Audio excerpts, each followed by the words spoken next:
At 3 a.m., a midnight phone call crackled through a quiet Chicago suburb. Someone whispered, "Capsules taken, bodies found." The air was still, but that message shattered normality forever. The voice belonged to Dr. Edmund Donahue, Cook County's medical examiner, speaking to his deputy in the hushed tones reserved for the unthinkable. Outside his window, the city slumbered beneath a blanket of September stars, unaware that trust itself had been poisoned. The fluorescent lights of his office hummed their mechanical lullaby as he stared at the preliminary toxicology reports scattered across his desk like autumn leaves, each one telling the same impossible story. But let us step back from that midnight revelation, back to when the world still made sense, when reaching for a bottle of pills was as natural as breathing. Let us return to the morning of September 29th, 1982, when the sun rose over Chicago with its usual golden promise, and no one could have imagined that 7 lives would end before its light faded. The morning began like countless others in the Johnson & Johnson factories, where workers in pristine white coats moved through their choreographed dance of manufacturing. The Tylenol capsules rolled down conveyor belts in endless streams, red and white sentinels of relief, each one containing 325 milligrams of acetaminophen, each one a small miracle of modern medicine. The machinery whispered its industrial prayers, blessing thousands upon thousands of capsules with the power to ease humanity's pain. In suburban homes across America, medicine cabinets stood like tiny shrines to health and safety. Behind their mirrored doors, families kept their sacred arsenal against suffering. Aspirin for headaches, cough syrup for sleepless nights, and Tylenol, trusted, gentle Tylenol, for when even the smallest ache needed quieting.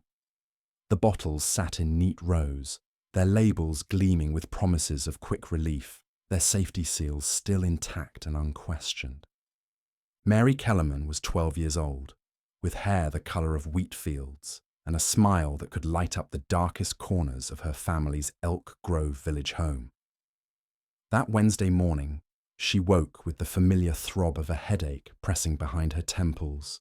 Nothing unusual for a girl on the cusp of adolescence, nothing that couldn't be cured with a simple white capsule and a glass of cold water. Her parents, Dennis and Jana, moved through their morning routine with the unconscious efficiency of suburban life. Coffee percolated in the kitchen, while the television murmured its morning news. Dennis straightened his tie in the hallway mirror, preparing for another day at his insurance office, while Jana packed lunches with the practiced care of a mother who had done this ritual 1,000 times before. The medicine cabinet in the Kellerman bathroom was organised with Jana's typical precision.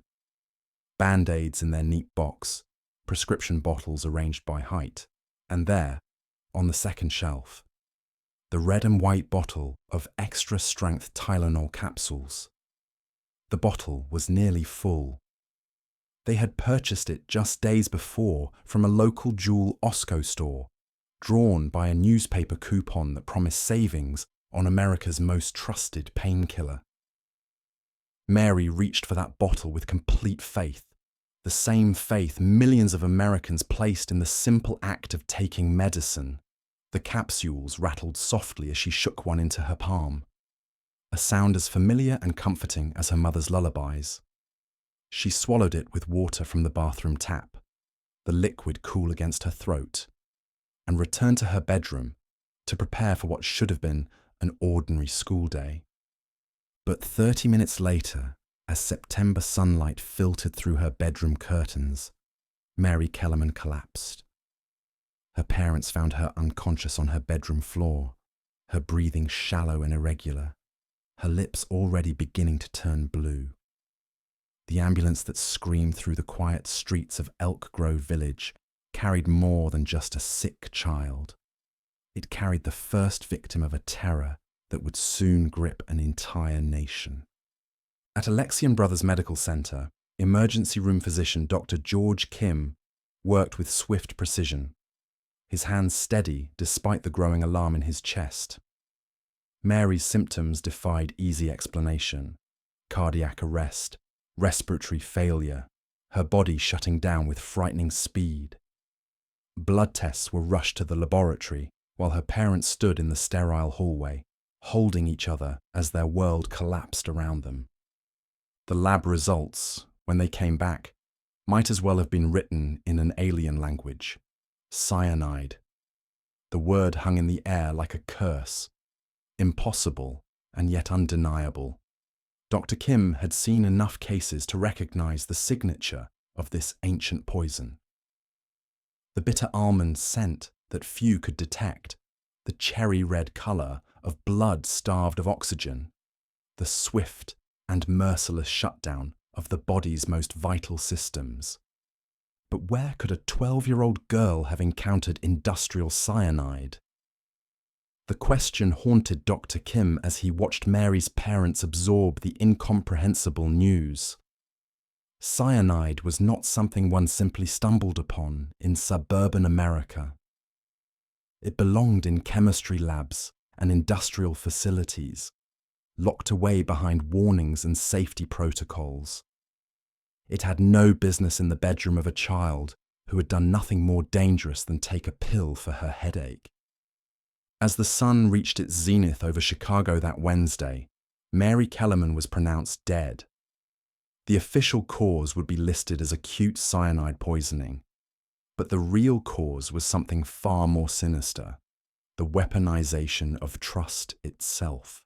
Someone, somewhere, had turned healing into harm, medicine into murder. In the hours that followed, as the Kellerman family began their journey into unimaginable grief, other bottles of Tylenol sat quietly on shelves across the Chicago area. Each one appeared identical to its neighbors. The same red and white packaging, the same promises of relief, the same trusted brand name that had comforted millions. But hidden among the legitimate capsules, like wolves among sheep, were others that had been carefully emptied and refilled with death itself. The afternoon shift at the Cook County Medical Examiner's office began like any other, with Dr. Donahue reviewing the cases that had come in overnight. Mary Kellerman's file lay on his desk, a thin folder that would soon grow thick with the weight of an investigation that would span decades.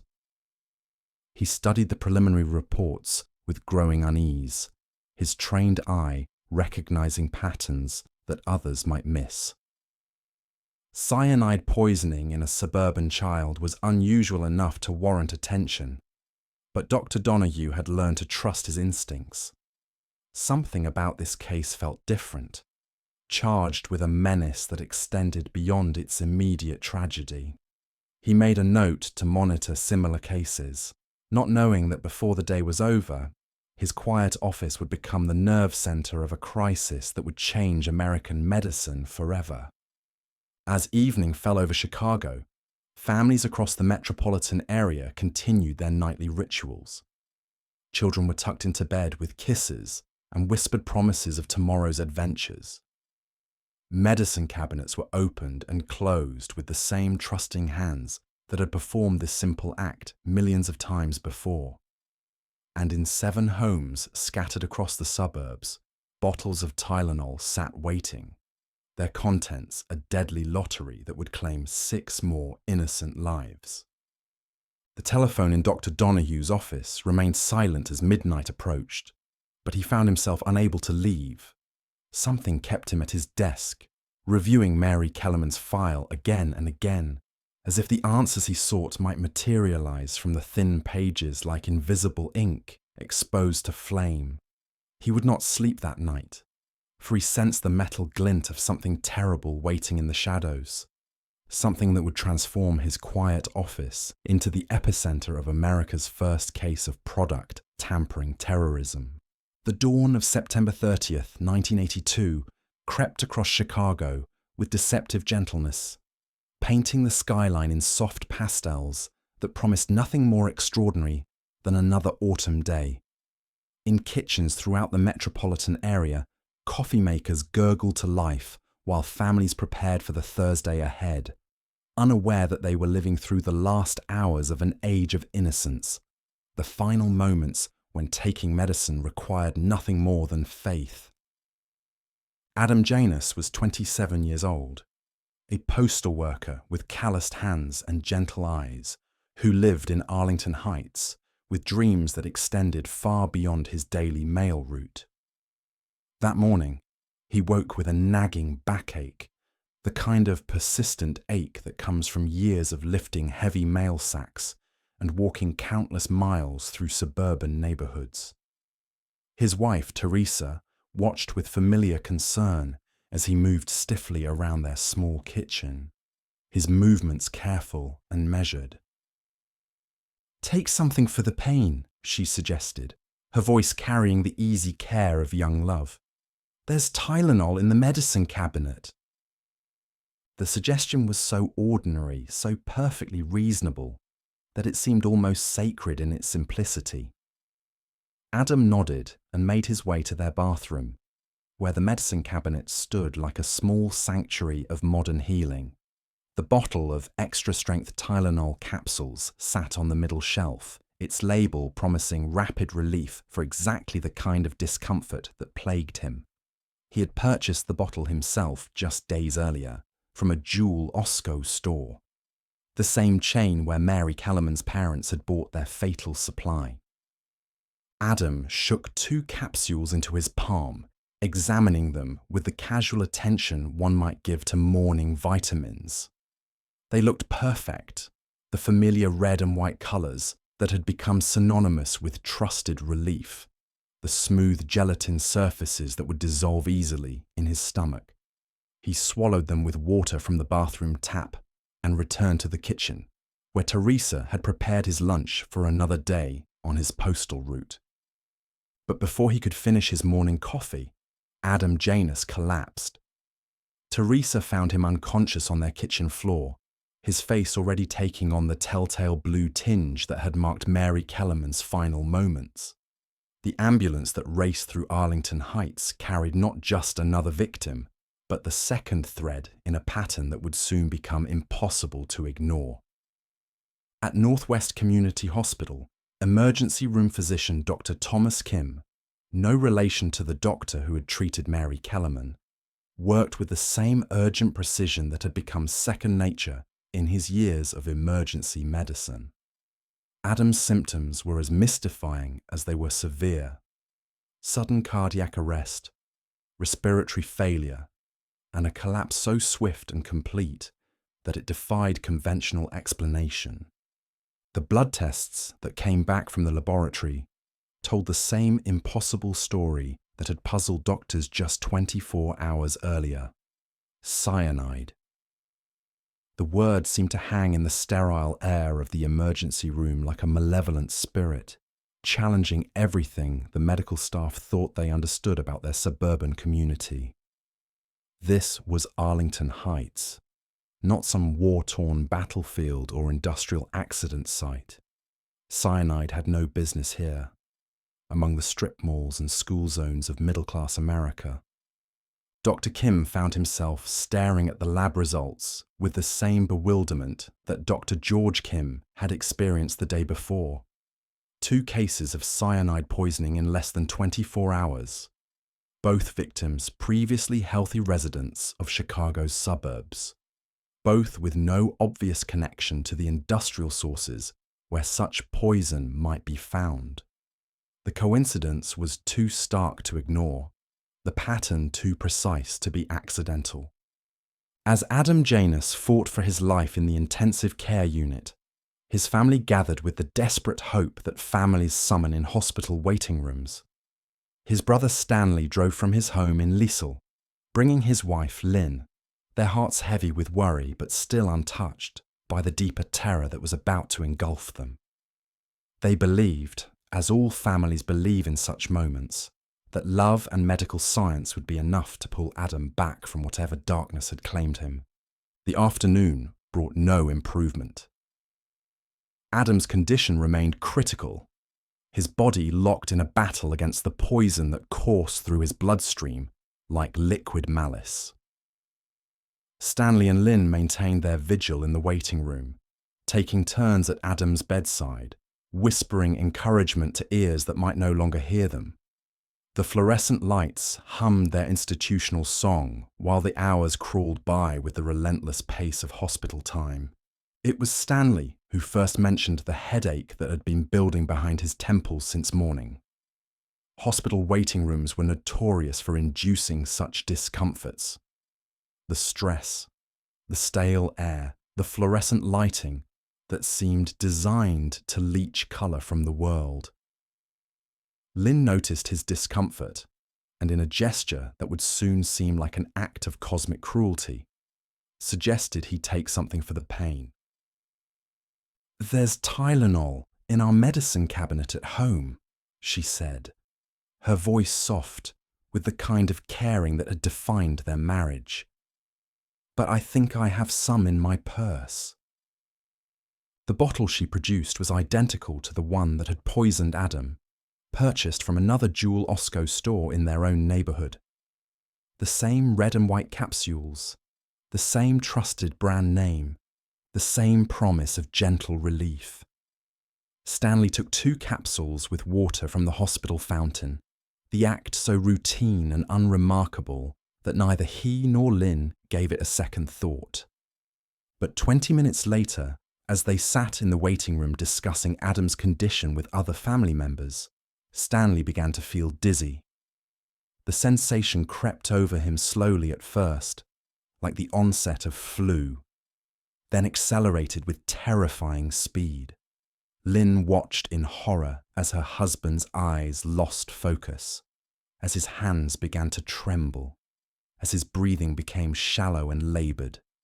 The same emergency room that was treating Adam Janus suddenly found itself with a second victim, this one from the same family, displaying identical symptoms, succumbing to the same mysterious poisoning that had defied explanation just hours earlier. Dr. Kim moved between the 2 brothers with growing alarm, his medical training warring with the impossibility of what he was witnessing. 2 brothers, both healthy men with no history of suicidal tendencies or access to industrial chemicals, both struck down by cyanide poisoning within hours of each other. The coincidence was beyond mathematical probability. It was evidence of something deliberately evil, something that had turned medicine into murder with surgical precision. As Stanley Janus was rushed into intensive care, Lynn waited in the same chairs where she had spent the day worrying about her brother-in-law. The hospital's antiseptic smell seemed to have grown stronger, more oppressive, as if the building itself was recoiling from the horror unfolding within its walls. She sat surrounded by empty pill bottles and medical forms, her hands shaking as she tried to make sense of a world that had suddenly turned predatory. The Tylenol bottle from her purse lay on the chair beside her, its contents now evidence in what was rapidly becoming a criminal investigation. The capsules inside looked identical to millions of others sitting in medicine cabinets across America, innocent red and white soldiers in humanity's war against pain. But some of those soldiers had been corrupted, transformed into agents of death by someone with the knowledge and malice to weaponize trust itself. By evening, both Stanley and Adam Janus were dead, their lives ended by poison that had masqueraded as healing. The hospital staff moved through their procedures with the mechanical precision of trained professionals, but underneath their clinical efficiency ran a current of disbelief and growing fear.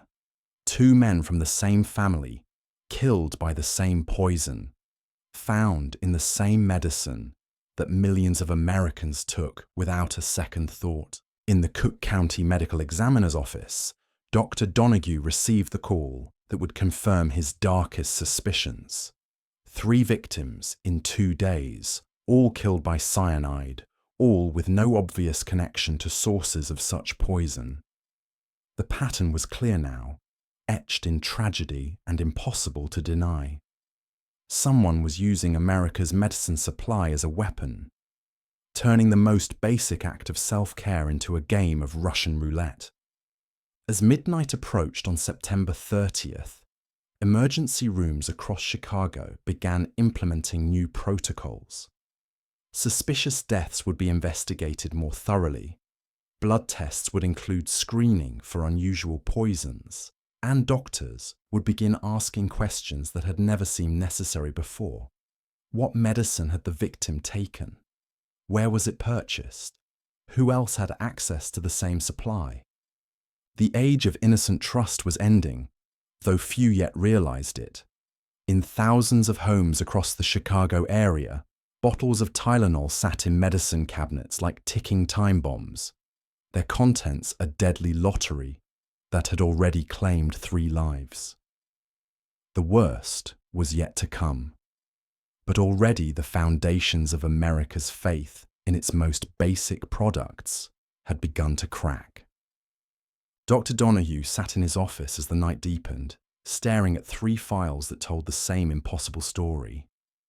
Somewhere in the suburban landscape of Chicago, a killer walked free, armed with nothing more dangerous than knowledge and access to over-the-counter medicine. The enemy was invisible, untraceable, and utterly without mercy. A shadow that could strike anywhere, at any time, through the simple act of seeking relief from pain. The morning of October 1st, 1982, brought with it an ominous clarity that settled over Chicago like fog rolling in from Lake Michigan. In the offices of the Cook County Medical Examiner, Dr. Edmund Donahue arrived to find his desk transformed into a command center of growing crisis. 3 files lay arranged in neat precision: Mary Kellerman, Adam Janus, Stanley Janus, each one a testament to the systematic nature of what was no longer coincidence, but clearly design. The telephone had been ringing since dawn, bringing reports from hospitals across the metropolitan area. Emergency room physicians, their voices tight with controlled alarm, described symptoms that had become terrifyingly familiar: sudden collapse, respiratory failure, the telltale signs of cyanide poisoning in patients who had no business encountering such an exotic toxin. The pieces of a horrifying puzzle were beginning to align, creating a picture that challenged every assumption about safety and trust in modern America. Paula Prince was 35 years old, an airline stewardess for United Airlines, whose job carried her across the continent and back again, bringing her into contact with travelers from every corner of the world. Her Lincoln Park apartment was a reflection of her cosmopolitan lifestyle: artifacts from distant cities, photographs of exotic destinations, and a medicine cabinet stocked with the practical necessities of a woman who understood that good health required vigilant maintenance. That Friday evening, Paula returned from a flight, feeling the familiar fatigue that came with crossing time zones and breathing recycled air for hours at a time. Her head throbbed with the persistent ache that frequent flyers knew all too well, the kind of discomfort that could be easily managed with the right medication. She reached for her bottle of Extra-Strength Tylenol, purchased from a Walgreens store near her apartment during a routine shopping trip earlier that week. The capsules rattled softly in their familiar red and white bottle, a sound that had become one of modern life's small comforts. Paula examined the bottle with the casual attention of someone performing a routine task, noting the unbroken safety seal and the reassuring weight of the contents within.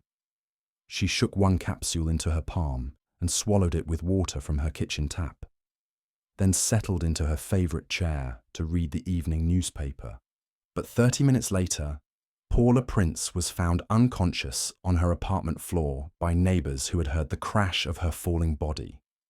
The ambulance that screamed through the streets of Lincoln Park carried not just another victim, but the 4th thread in a pattern that could no longer be ignored. At Illinois Masonic Medical Center, emergency room physician Dr. Lefkowith worked with the same urgent precision that had become grimly routine in Chicago's hospitals, even as the blood tests confirmed what he had begun to suspect: cyanide poisoning, swift and merciless. The news of Paula Prince's death reached Dr. Donahue's office just as he was preparing to hold a press conference about the 3 previous victims. 4 deaths in 3 days, all from cyanide poisoning, all in previously healthy individuals with no apparent connection to industrial sources of the poison. The pattern was undeniable now, carved in tragedy, and impossible to explain as anything other than deliberate murder. But even as Dr. Donahue absorbed this latest report, the telephone brought news that would transform a local crisis into a national nightmare. In the suburban community of Winfield, Mary Lynn Reiner had awakened that Friday morning with a severe headache that no amount of rest seemed to alleviate. The 27-year-old mother of 4 young children had responsibilities that couldn't wait for pain to subside: lunches to pack, children to prepare for school, the endless demands of a household that revolved around her caring presence. Lynn reached for the bottle of Extra-Strength Tylenol in her bathroom medicine cabinet, purchased from a local pharmacy as part of her weekly shopping routine. The bottle sat among the other small necessities of family life: children's vitamins, prescription medications, the band-aids and antiseptic that served as a mother's first line of defense against childhood's inevitable injuries. She swallowed 1 capsule with water from the bathroom tap and continued with her morning routine, helping her children prepare for what should have been an ordinary school day. But Lynn Reiner's ordinary day ended 25 minutes later when she collapsed in her kitchen, her body shutting down with the same swift precision that had claimed the other victims. Her children, ranging in age from 1 to 11, discovered their mother unconscious on the floor where she had been preparing their breakfast. The ambulance that raced through Winfield's quiet streets carried a tragedy that extended far beyond a single death. It carried the destruction of a family's entire world. At Central DuPage Hospital, emergency room physician Dr. Stephen Kim, the 3rd doctor, Kim to encounter these mysterious cases, found himself staring at lab results that confirmed his growing suspicions: cyanide poisoning in a suburban mother with no apparent access to industrial chemicals, no history of suicidal behavior, no connection to the exotic sources where such poison might be found. The impossibility of it was beginning to feel routine, even as its implications grew more terrifying with each new case. 5 victims in 4 days. 5 healthy individuals struck down by the same exotic poison, all in the greater Chicago area, all with no obvious connection to each other except for their tragic end. Dr. Donahue found himself at the center of what was rapidly becoming the most significant product tampering case in American history, a crisis that would challenge every assumption about the safety of everyday objects. The investigation that began that Friday afternoon would transform Chicago into the epicenter of a new kind of terror, one that struck not through bombs or bullets, but through the simple act of seeking relief from pain. Police detectives found themselves examining medicine bottles with the same intensity they usually reserved for weapons, while toxicologists worked around the clock to understand how pure acetaminophen capsules had been transformed into vehicles for murder. The pattern was becoming clear, even as its method remained mysterious. All 5 victims had taken extra-strength Tylenol capsules, purchased from different stores across the Chicago area. The bottles appeared identical to millions of others, their safety seals intact, their contents visually indistinguishable from legitimate medication. Yet somehow, somewhere, someone had managed to infiltrate the supply chain with poison, turning healing into harm with surgical precision. As news of the fifth death spread through medical circles, a quiet panic began to build in hospitals across the region. Emergency room physicians found themselves asking questions that had never seemed necessary before. What medication had the patient taken before collapse? Where was it purchased? Were there other bottles from the same lot? The familiar rhythm of emergency medicine had been disrupted by a new category of possible diagnosis, one that belonged more to spy novels than suburban medical practice. The Chicago Police Department established a task force that Friday evening, bringing together detectives, forensic specialists, and medical investigators in an unprecedented collaboration. The conference room they commandeered filled quickly with evidence bags containing medicine bottles, toxicology reports, and witness statements that painted a picture of systematic terrorism hidden in plain sight. Detective Chief Ray Floyd, a veteran of Chicago's most challenging cases, found himself confronting a crime unlike anything in his experience. The perpetrator had left no fingerprints, no witnesses, no traditional evidence trail. Instead, they had weaponized trust itself, turning the most routine act of self-care into a potential death sentence. The investigation would require new techniques, new ways of thinking about evidence and motive. In laboratories across the Chicago area, scientists worked through the night analyzing capsule contents with equipment normally reserved for industrial accidents or suspected poisoning cases. What they discovered defied conventional understanding of product tampering. The poisoned capsules were not crude substitutions or obvious fakes.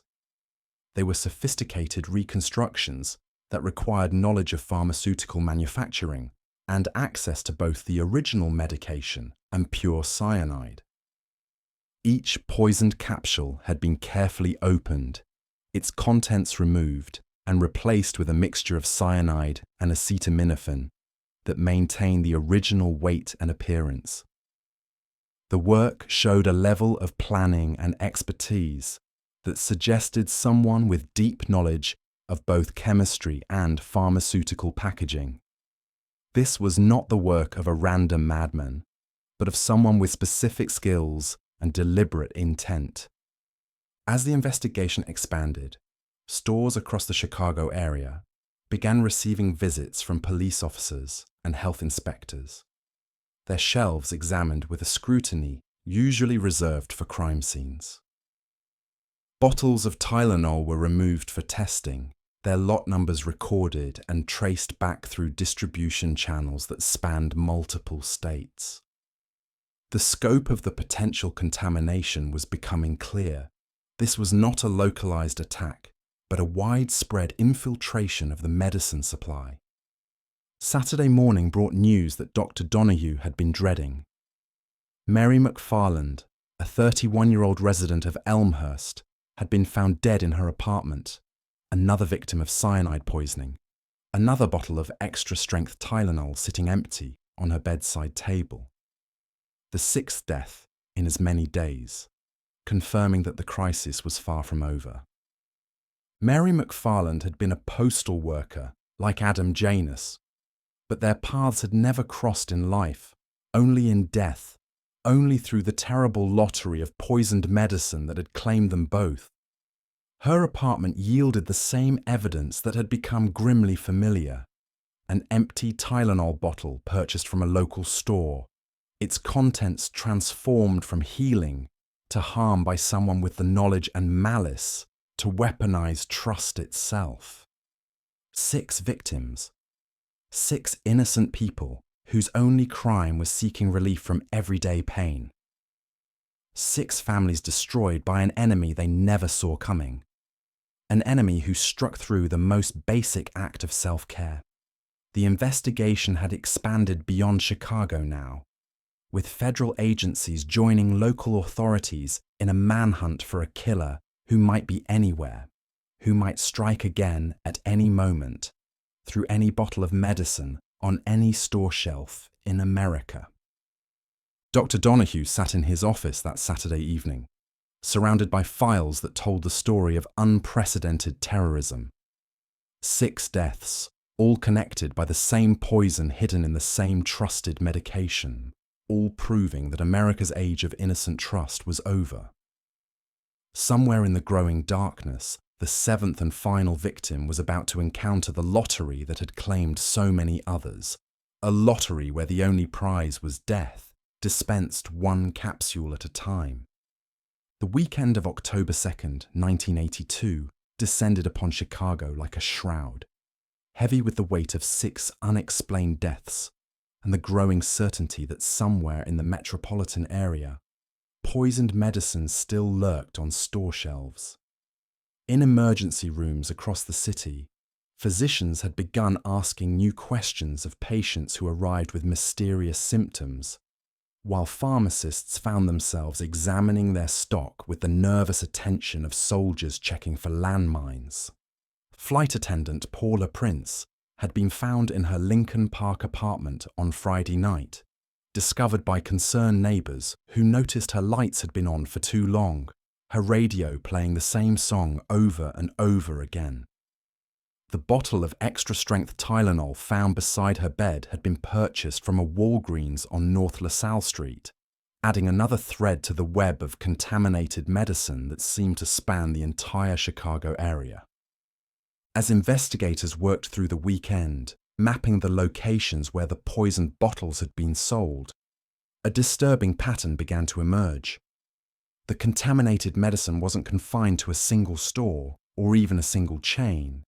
It had appeared at Jewel Osco stores, Walgreens pharmacies, and independent drugstores across multiple suburbs. The scope of the attack suggested planning and resources that went far beyond what a single disturbed individual might possess.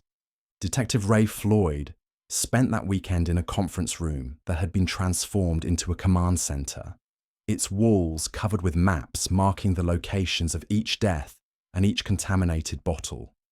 Red pins clustered across the Chicago metropolitan area like drops of blood on a map, each one representing not just a crime scene, but a family destroyed by trust, betrayed.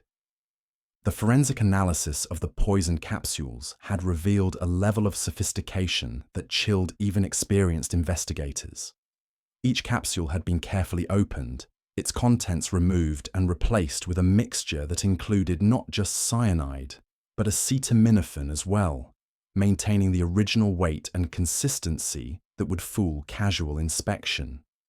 The work required knowledge of pharmaceutical manufacturing, access to pure potassium cyanide, and the patience to reconstruct dozens of individual capsules with deadly precision. Sunday morning brought unseasonably warm weather to Chicago, as if nature itself was oblivious to the crisis unfolding in the city's suburbs. In the quiet community of Schaumburg, 35-year-old Mary Reiner, not to be confused with Lynn Reiner from Winfield, prepared for what she hoped would be a restful day with her family. The divorced mother of 2 had been working extra hours at her job in a local department store, and the stress was beginning to show in persistent headaches that seemed to worsen each day. Mary reached for the bottle of Extra-Strength Tylenol in her medicine cabinet, purchased from a Jewel Osco store during her weekly shopping trip. The bottle was nearly full. She rarely needed pain medication, and had bought it more as a precaution than from immediate necessity. The familiar red and white capsules rattled softly as she shook one into her palm, the sound as comforting and ordinary as her morning coffee ritual. But 22 minutes after swallowing that single capsule, Mary Reiner became the 7th and final victim of what would become known as the Chicago Tylenol Murders. Her children found her collapsed in the family room, her body already showing the telltale signs of cyanide poisoning that had become tragically familiar to Chicago's emergency medical personnel. At Alexian Brothers Medical Center, the same hospital where 12-year-old Mary Kellerman had been treated just a week earlier, emergency room physician Dr. Paul Braun found himself staring at lab results that confirmed his worst suspicions. Another cyanide death, another Tylenol bottle, another family destroyed by medicine that had been transformed into murder weapon. 7 victims in 8 days. 7 innocent people whose paths had never crossed in life, but who were now forever linked in death by poison, dispensed 1 capsule at a time. The scope of the tragedy was beginning to overshadow even the horror of its method. This was not just murder, but terrorism on a scale that challenged America's fundamental assumptions about safety and trust. Dr. Donahue found himself at the center of a crisis that extended far beyond his jurisdiction. Federal agencies had joined the investigation, bringing resources and expertise that local authorities couldn't match, but also bringing the media attention that would soon transform Chicago into the epicenter of national anxiety. The story of the poisoned Tylenol had begun to spread beyond the medical and law enforcement communities, seeping into public consciousness like poison itself. The task force that had formed over the weekend now included representatives from the FBI, the Food and Drug Administration, and Johnson & Johnson, the manufacturer of Tylenol. The conference room that served as their headquarters had taken on the atmosphere of a war room, with investigators working around the clock to understand how the medicine supply had been compromised and whether the contamination had spread beyond the Chicago area. Each new piece of evidence seemed to deepen the mystery rather than solve it. The poisoned capsules had been found in bottles with different lot numbers, purchased from different stores, manufactured at different times and locations. The contamination wasn't confined to a single production batch or distribution channel. It appeared to be the result of tampering that had occurred after the medicine left the factory. Somewhere in the complex web of distribution that brought products from manufacturer to consumer. The investigation had revealed that the 7 contaminated bottles had been purchased from 6 different stores across the Chicago area. Some had been on the shelves for weeks, others had been placed there just days before their fatal purchase. The randomness of the distribution suggested someone with detailed knowledge of the retail pharmaceutical system, someone who could move through stores undetected while performing the delicate work of replacing legitimate medicine with death. As news of the 7th death spread through Chicago's medical community, hospitals began implementing emergency protocols that had never been needed before. Emergency room physicians were instructed to ask detailed questions about any over-the-counter medications taken by patients presenting with mysterious symptoms. Toxicology labs prepared for an influx of blood tests, screening for exotic poisons that had never been routine in suburban medical practice. The pattern of the deaths showed no discrimination based on age, gender, or social class. The victims ranged from 12-year-old Mary Kellerman to 35-year-old Paula Prince, from postal workers to flight attendants to mothers with young children. The only thing they shared was the simple human need to seek relief from pain, and the tragic misfortune of choosing contaminated medicine to meet that need. Pharmacists across the Chicago area spent that Sunday examining their Tylenol stock with magnifying glasses and scales, looking for any signs of tampering that might indicate contaminated bottles. The work was painstaking and nerve-wracking, each bottle a potential weapon that could kill whoever trusted it most. Many stores began removing all Tylenol products from their shelves as a precautionary measure, even though health officials had not yet issued formal warnings to the public. The investigation into the manufacturing and distribution of the contaminated medicine had traced some bottles back to their origins in Johnson & Johnson facilities, but the trail grew cold once the medicine entered the distribution system. Trucks carried Tylenol from warehouses to stores across multiple states, making it impossible to pinpoint exactly where the tampering had occurred. The killer had chosen a method that exploited the very complexity and openness of America's consumer economy. In laboratories across the country, scientists worked to understand exactly how the poisoned capsules had been created. The process required not just access to potassium cyanide, but the knowledge and equipment to open gelatin capsules, remove their contents, create the fatal mixture, and reseal them so perfectly that they appeared untouched. The work suggested someone with training in chemistry or pharmacy, someone who understood the technical aspects of pharmaceutical manufacturing. As Sunday evening fell over Chicago, Dr. Donahue prepared for what he knew would be a difficult week ahead. 7 deaths in 8 days had transformed his quiet medical examiner's office into the nerve center of a national crisis. The telephone had been ringing constantly with calls from medical examiners in other cities, all wanting to know if they might be seeing the beginning of similar attacks in their own communities. The 7th death had completed a terrible symmetry.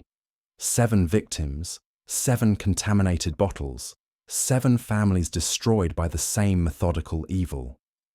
But even as investigators worked to understand the scope of the contamination, they knew that other poison bottles might still be waiting on store shelves across America, ticking time bombs disguised as healing medicine. The age of innocent trust was ending, though its death throes would stretch on for months as America struggled to adapt to a new reality where even the most basic acts of self-care required vigilance and suspicion. The Chicago Tylenol murders had proven that in the modern world, the enemy could be hiding in plain sight, masquerading as healing itself. That Sunday night, as Chicago slept uneasily beneath the weight of 7 unexplained deaths, Dr. Donahue sat in his office surrounded by files that would soon become evidence in one of the most significant criminal investigations in American history. Somewhere in the darkness beyond his window, the killer walked free, their identity as mysterious as their motives. Their methods as sophisticated as their malice was pure. The 7th bottle sat in an evidence bag on his desk, its red and white label as innocent and familiar as millions of others. But inside that ordinary container lay the seeds of extraordinary change, change that would transform how Americans thought about medicine, about trust, about the hidden vulnerabilities of modern life. The quiet terror had only just begun to reveal its true scope, and the investigation that would follow would challenge every assumption about safety in the modern world.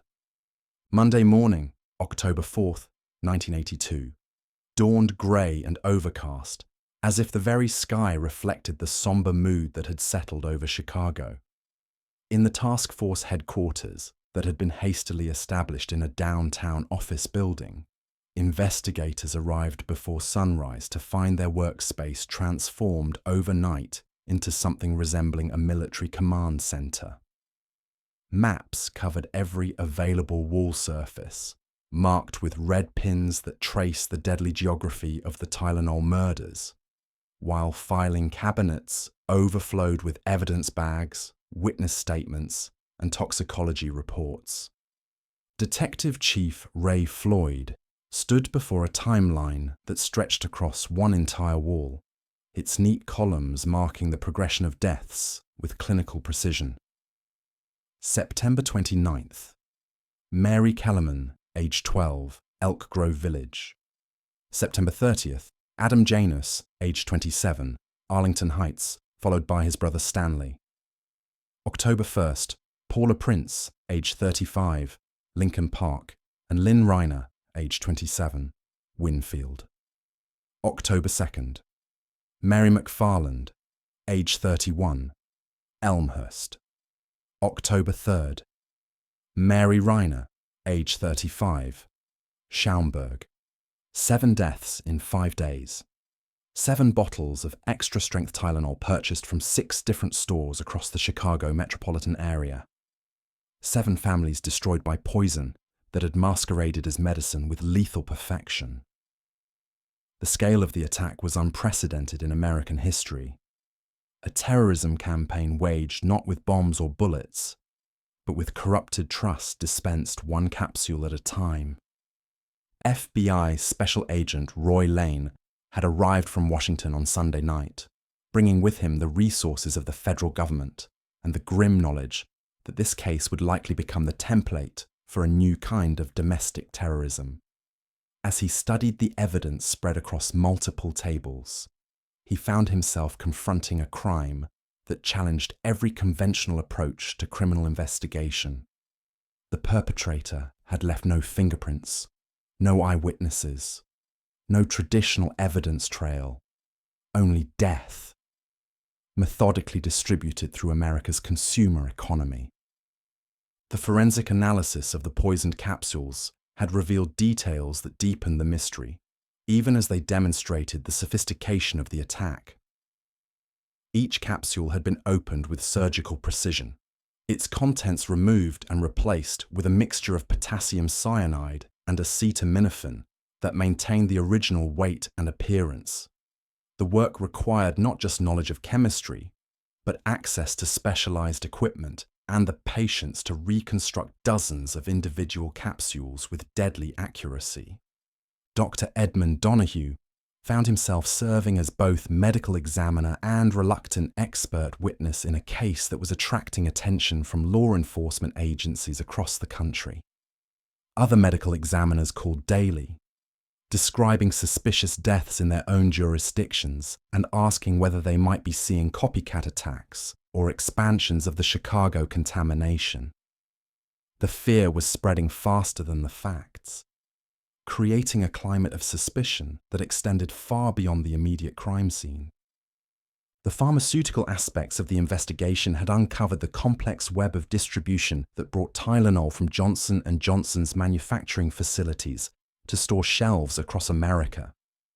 The company's executives, led by CEO James Burke, had arrived in Chicago to provide whatever assistance they could, but even their detailed knowledge of the production and distribution process couldn't explain how the medicine supply had been compromised with such precision.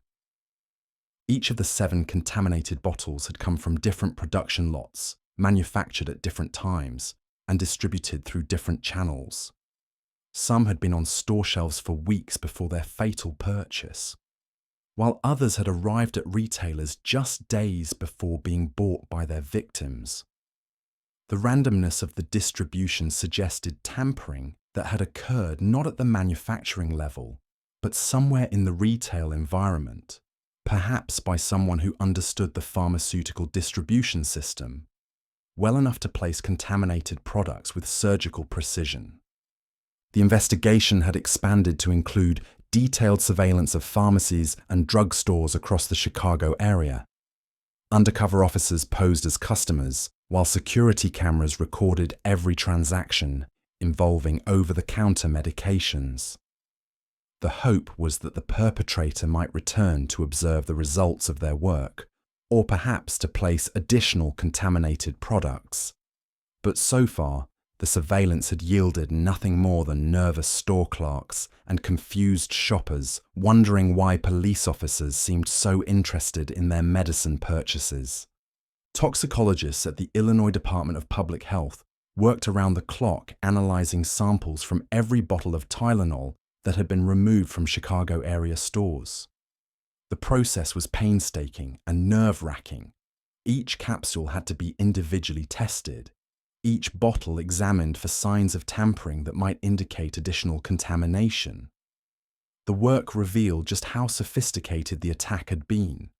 The poison capsules were scattered randomly among legitimate ones, making detection nearly impossible without laboratory analysis. The psychological profile being developed by FBI behavioral analysts painted a disturbing picture of the perpetrator. The precision of the attack suggested someone with detailed knowledge of pharmaceutical manufacturing and retail distribution. The randomness of the victims indicated a lack of personal connection to those who died. This was not revenge against specific individuals, but a broader attack on society itself. The choice of Tylenol, America's most trusted pain reliever, suggested someone who understood the symbolic value of corrupting healing medicine. As the investigation entered its second week, the scope of the potential contamination became clear. Johnson & Johnson issued a voluntary recall of all extra-strength Tylenol capsules from the Chicago area, followed by a nationwide recall that removed an estimated 31 million bottles from store shelves. The recall was unprecedented in scope and cost, but the company had concluded that no price was too high to pay for restoring public confidence in their product. The recall process revealed just how deeply Tylenol had penetrated American life. The medicine was found in hospital pharmacies, nursing homes, schools, and military bases. It sat in medicine cabinets in suburban homes and urban apartments, in first aid kits in office buildings and glove compartments of automobiles. The sheer ubiquity of the product made the potential scope of contamination almost impossible to calculate. Store shelves across America began to look strange and empty as pharmacists removed not just Tylenol, but other over-the-counter medications in capsule form. The public's confidence in pharmaceutical safety had been shattered so completely that even products with no connection to the Chicago attacks were viewed with suspicion. Pharmacists reported customers asking detailed questions about medication sources, manufacturing dates, and distribution channels, inquiries that would have seemed paranoid just weeks earlier, but now seemed like reasonable precautions. The media attention surrounding the case had grown from local news coverage to national obsession. Television crews camped outside the Cook County Medical Examiner's office, while newspaper reporters worked to trace every detail of the victim's final days. The story had captured public imagination not just because of its horror, but because of its implications. If medicine could be weaponized, if trust could be poisoned, then no aspect of modern life was truly safe. Dr. Donahue found himself giving daily press conferences that served more to calm public fears than to provide new information about the investigation. The questions from reporters revealed the depth of public anxiety. Were other cities at risk? How could consumers protect themselves? What was being done to prevent copycat attacks? Each answer seemed to generate more questions, creating a cycle of information and anxiety that fed on itself. The economic impact of the crisis was beginning to show in Johnson & Johnson's stock price, which had dropped precipitously as investors calculated the potential cost of the recall and the long-term damage to the Tylenol brand. But the company's response, led by CEO James Burke, had been swift and comprehensive, prioritizing public safety over short-term profits in a way that would later be studied as a model of crisis management. The investigation had also revealed vulnerabilities in America's consumer economy that few had previously considered. The open nature of retail stores, the standardized packaging of medications, the complex distribution networks that moved products from manufacturers to consumers, all of these features that made modern commerce efficient also made it vulnerable to exactly the kind of attack that had terrorized Chicago. Security measures that had never been necessary in American retail were hastily implemented. Pharmacies began locking up over-the-counter medications, requiring customers to ask for assistance with purchases that had previously been as simple as selecting items from open shelves. The convenience that Americans had taken for granted was being sacrificed on the altar of security, a trade-off that would become increasingly common in the decades to follow. As the second week of October began, investigators had interviewed hundreds of witnesses, analyzed thousands of pieces of evidence, and pursued leads that stretched from Chicago to pharmaceutical manufacturing facilities across the country. But the perpetrator remained as elusive as a ghost, leaving behind only death and fear in their wake. The the investigation had consumed enormous resources and generated volumes of evidence. But the central question remained unanswered. Who had turned healing into harm, and why? The answer, when it came, would prove to be as elusive as the crime itself, a mystery that would haunt investigators for decades and transform America's relationship with the most basic tools of modern medicine. In the growing darkness of October nights, the city of Chicago slept uneasily, knowing that somewhere in its midst, a killer walked free, armed with nothing more dangerous than knowledge and the willingness to use it against the innocent. The second week of October 1982 brought with it a peculiar kind of vigilance to Chicago's neighborhoods, as if the city itself had developed a nervous system attuned to previously invisible dangers. In grocery stores and pharmacies across the metropolitan area, customers who had once grabbed pain relievers with the same casual attention they might give to breakfast cereal now examined packages with the intensity of bomb disposal experts, turning bottles in their hands, checking seals, reading expiration dates with microscopic precision. Dr. Thomas Kim, the emergency room physician who had treated Adam Janus, found himself at the center of a medical community that was rapidly adapting to a new reality. Hospital emergency departments across Chicago had implemented protocols that would have seemed paranoid just weeks earlier. Detailed questioning about any over-the-counter medications taken by patients with mysterious symptoms, immediate toxicology screening for unusual poisons, and direct communication with the Cook County Medical Examiner's Office for any case that seemed even remotely suspicious. The pharmaceutical industry was experiencing its first encounter with what would later be called product tampering terrorism. Johnson & Johnson's executives had established a crisis management center in their New Brunswick, New Jersey headquarters, where teams of lawyers, public relations specialists, and safety experts worked around the clock to coordinate the largest product recall in American history. The company's stock price continued to plummet as investors struggled to calculate the long-term damage to one of America's most trusted brands. But it was in the quiet spaces between public attention that the most significant changes were occurring. In laboratories across the country, forensic scientists were developing new techniques for detecting product tampering, creating protocols that would eventually become standard practice in criminal investigations. The sophistication of the Tylenol attack had revealed gaps in America's ability to protect its consumer economy from exactly this kind of terrorism. Dr. Edmund Donoghue had become an unwilling expert in a form of murder that challenged every conventional approach to homicide investigation.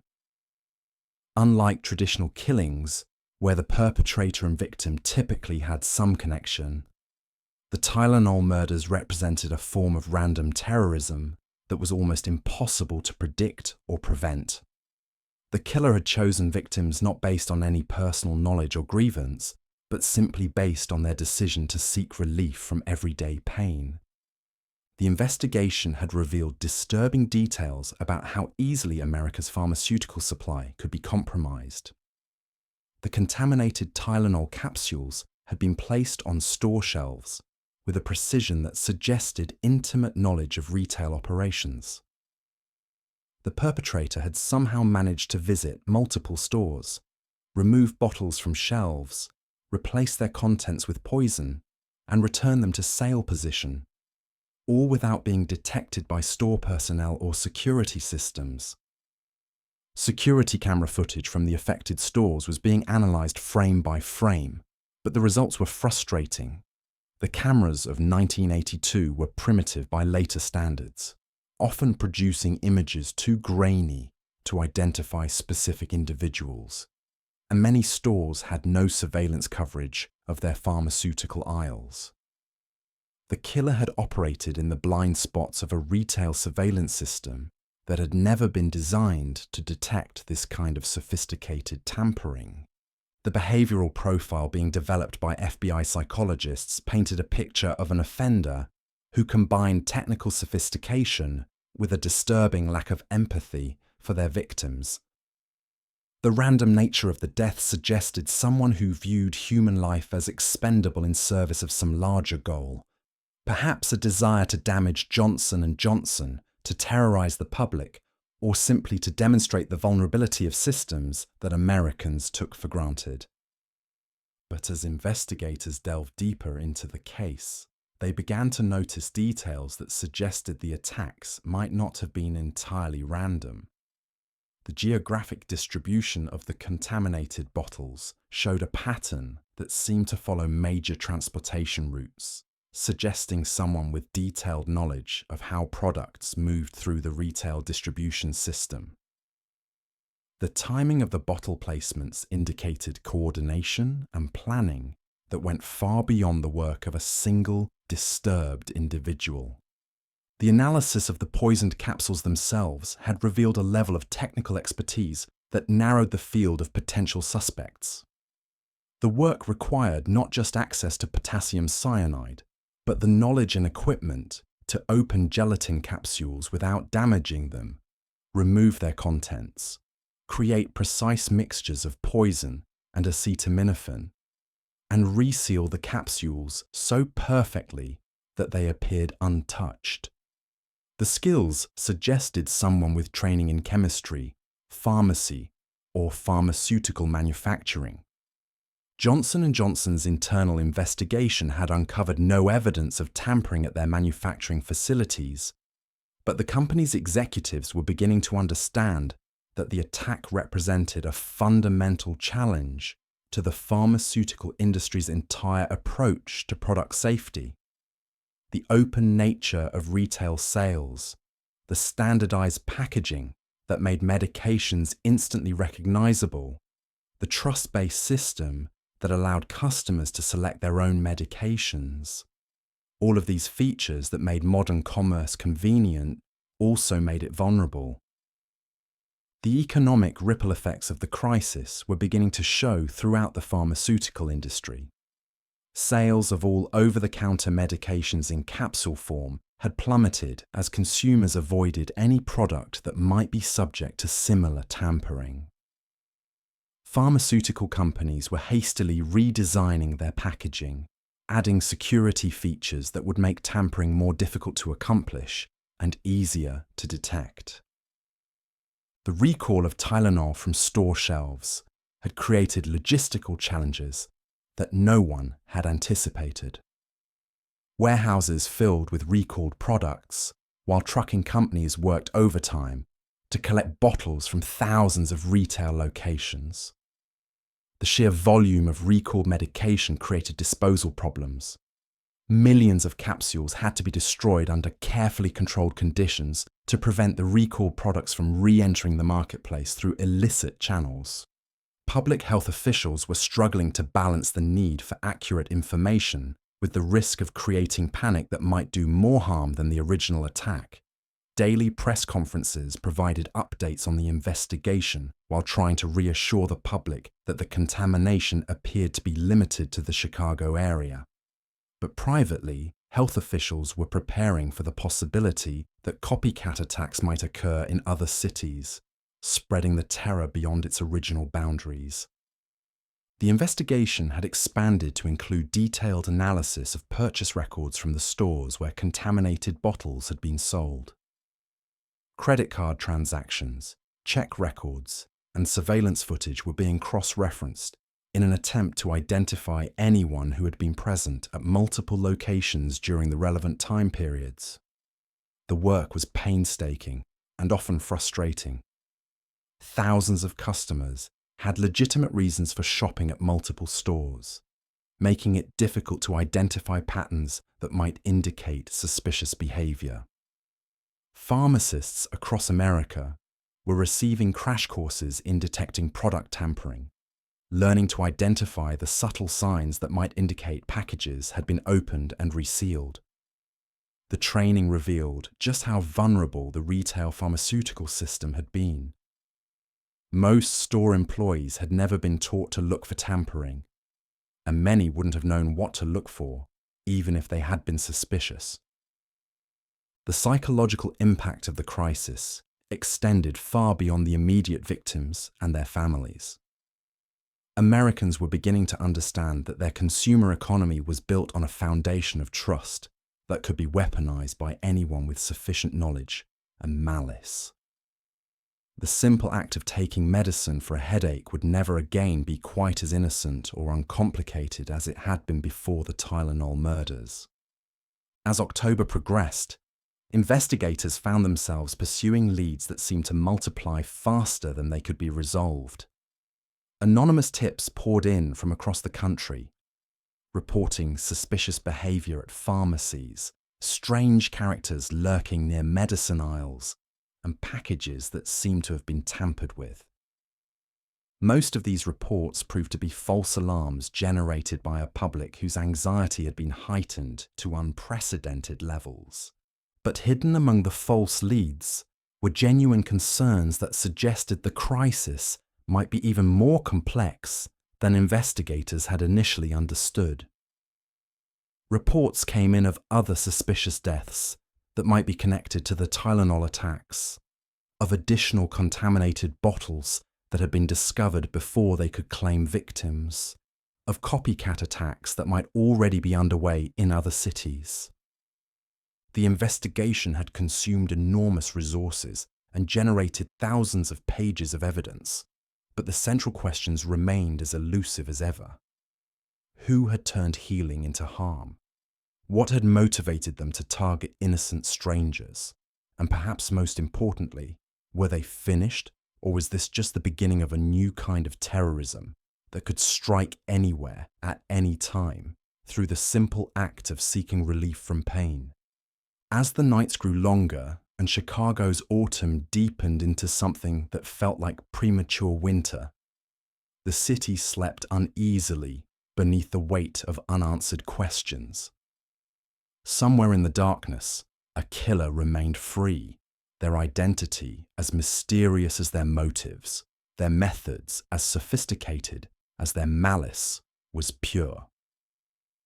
The investigation would continue, but already it was clear that the Chicago Tylenol murders had changed America forever, transforming the most basic assumptions about safety and trust in the modern world.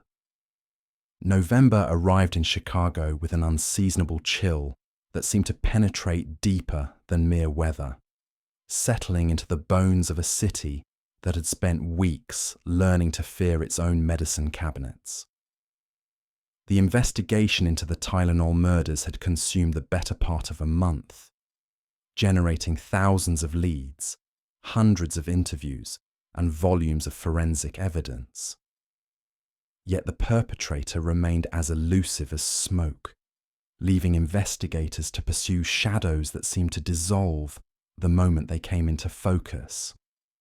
Detective Chief Ray Floyd had transformed his office into a shrine to methodical investigation, its walls covered with photographs, timelines, and maps that trace the deadly geography of the attacks. Each red pin marked not just a location, but a moment when trust had been betrayed, when healing had been transformed into harm. The pattern was clear, the method understood, but the identity of the killer remained hidden behind a veil of technical sophistication and careful planning that had left no traditional evidence trail. The FBI's Behavioral Analysis Unit had developed what they believed was an accurate profile of the perpetrator. Someone with advanced knowledge of chemistry or pharmaceutical manufacturing, access to pure potassium cyanide, and the technical skills necessary to open and reseal gelatin capsules without detection.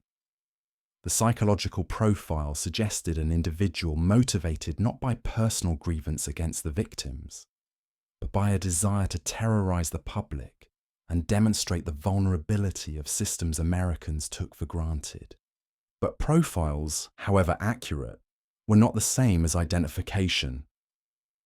Somewhere in the Chicago metropolitan area, a killer walked free, their identity protected by the very anonymity of modern urban life. They could be anyone: a disgruntled pharmaceutical worker, a chemist with access to laboratory supplies, a student with knowledge of toxicology, or simply someone with the patience and malice necessary to teach themselves the required skills. Dr. Edmund Donoghue found himself at the center of an investigation that had attracted attention from law enforcement agencies around the world. Medical examiners from other countries called to discuss their own suspicious cases, wondering whether the Chicago attacks represented the beginning of a global phenomenon. The forensic techniques being developed to analyze the tampered capsules were already being shared with laboratories in Europe and Asia, where officials worried about copycat attacks in their own pharmaceutical markets. The economic impact of the crisis had spread far beyond Johnson & Johnson, affecting the entire over-the-counter pharmaceutical industry. Sales of all medications in capsule form had plummeted as consumers avoided products that might be subject to similar tampering. Pharmaceutical companies were investing millions of dollars in new packaging technologies, developing tamper-evident seals and security features that would make product contamination more difficult to accomplish and easier to detect.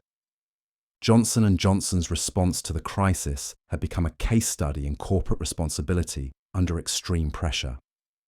CEO James Burke had made the decision to prioritize public safety over short-term profits, implementing a voluntary recall that exceeded government requirements and cost the company over $200 million. The decision would eventually be credited with saving the Tylenol brand, but in November 1982, it looked like corporate suicide. The recall had revealed the stunning complexity of America's pharmaceutical distribution system. Tylenol capsules were found in locations that investigators had never considered: industrial first aid stations, school nurse offices, military bases, and even aboard aircraft and ships. Each location had to be contacted and cleared, creating a logistical nightmare that stretched resources across multiple agencies and organizations. Security measures that had never been necessary in American retail were being hastily implemented across the country. Pharmacies began storing over-the-counter medications behind locked glass, requiring customers to ask for assistance with purchases that had previously been as simple as selecting items from open shelves. The convenience that Americans had taken for granted was being sacrificed for security that no one had previously thought necessary. The investigation had uncovered disturbing details about how vulnerable America's consumer economy was to exactly this kind of attack.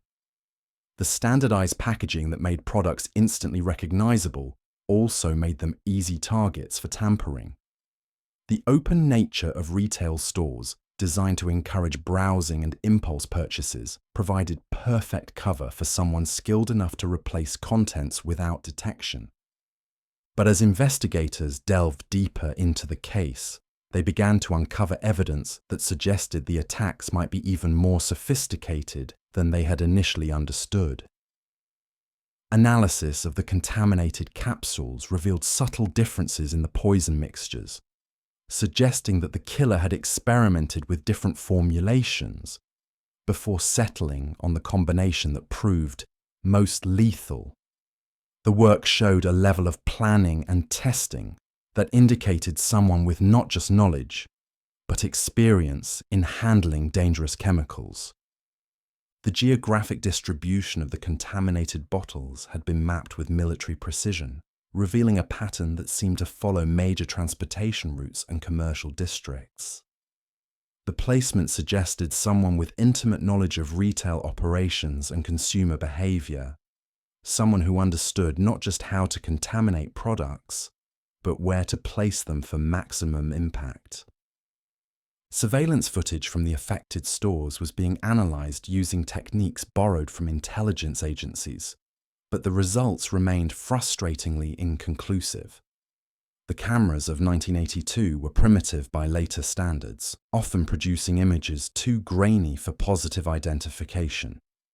Even when figures could be seen near the pharmaceutical aisles during the relevant time periods, the image quality was insufficient to provide useful descriptions. The investigation had generated a list of potential suspects that numbered in the thousands. Anyone with access to chemistry laboratories, pharmaceutical facilities, or industrial chemicals was considered a person of interest. The list included current and former employees of drug companies, university chemistry professors and students, hospital pharmacists, and chemical company workers. Each name required investigation. Each alibi needed verification. Each lead demanded resources that were being stretched to their limits. Public anxiety about the case had created a secondary crisis for law enforcement agencies across the country. Police departments were flooded with reports of suspicious packages, unusual behavior at pharmacies, and possible copycat attacks. Most of these reports proved to be false alarms generated by a public whose trust in everyday products had been fundamentally shaken. But each report required investigation until it could be ruled out. The media attention surrounding the case had created its own problems for investigators. News coverage that was intended to keep the public informed also provided potential copycats with detailed information about the methods used in the original attacks. Law enforcement officials found themselves walking a fine line between transparency and operational security, trying to maintain public confidence while avoiding the kind of detailed reporting that might inspire additional attacks.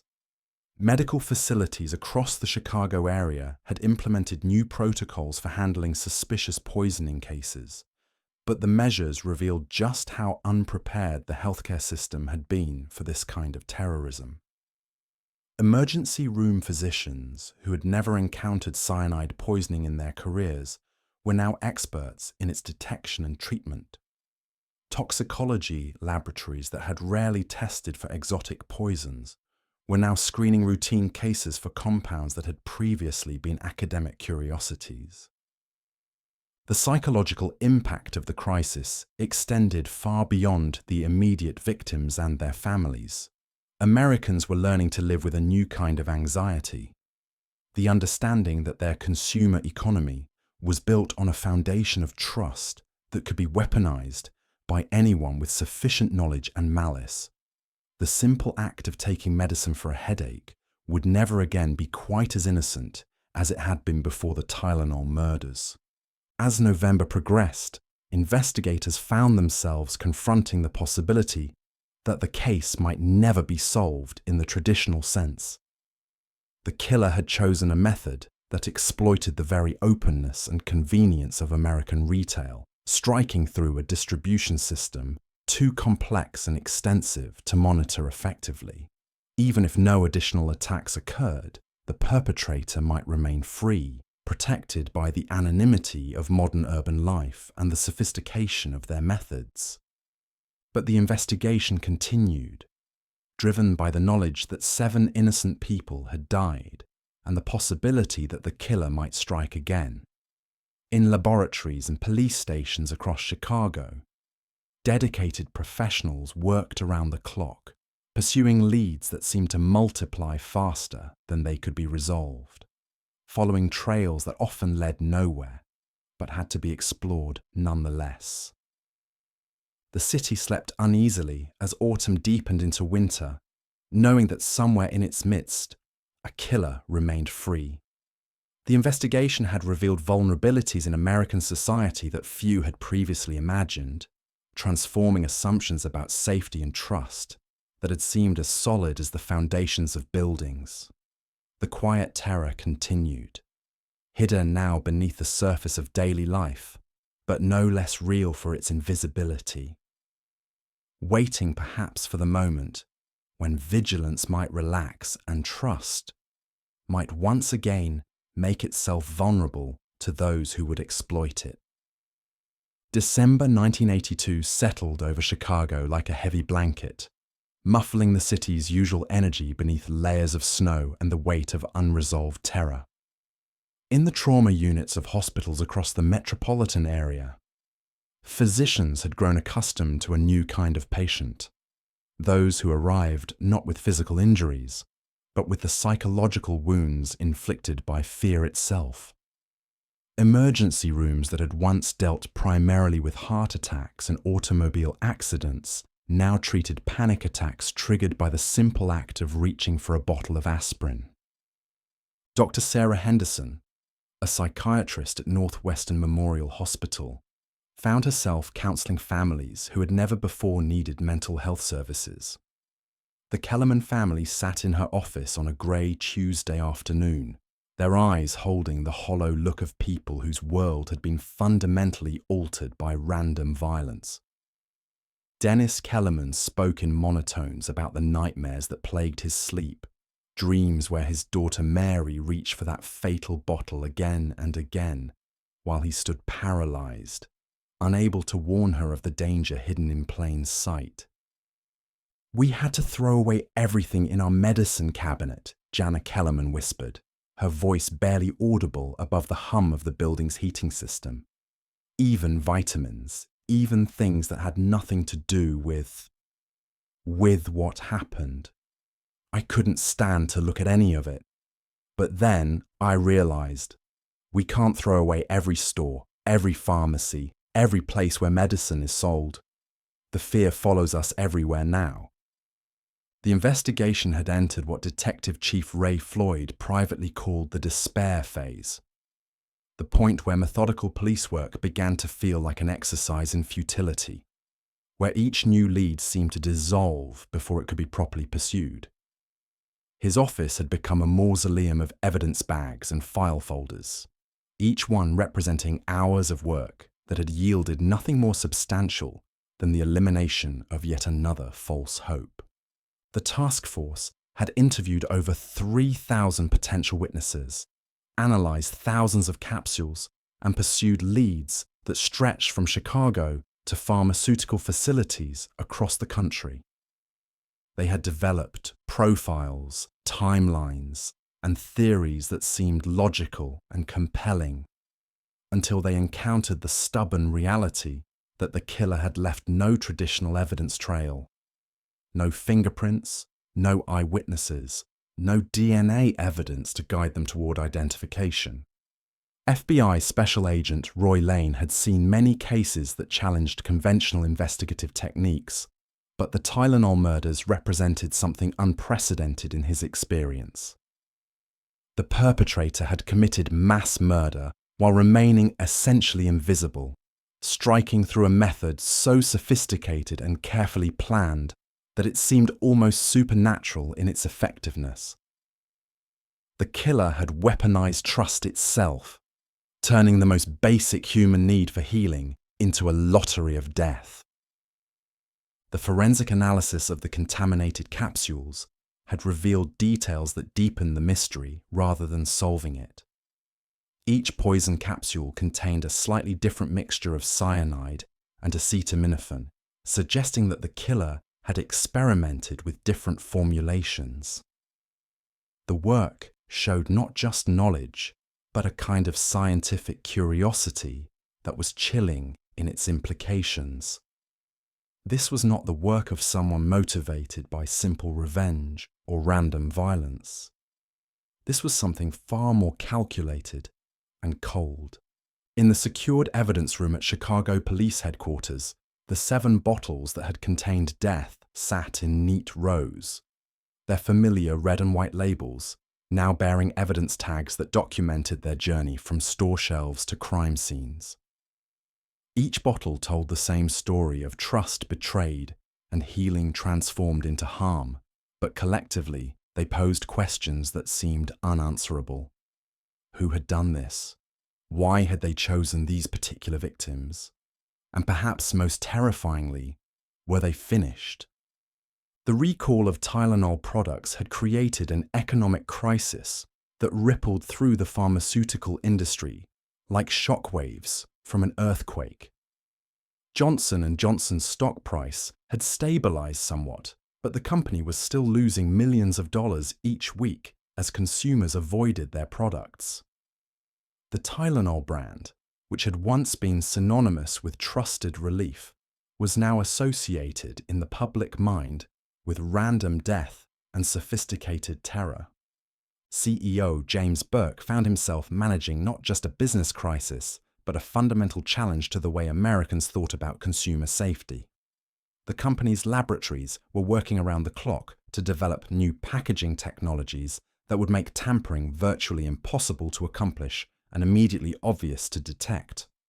But no amount of engineering could restore the simple trust that had been shattered by those 7 contaminated bottles.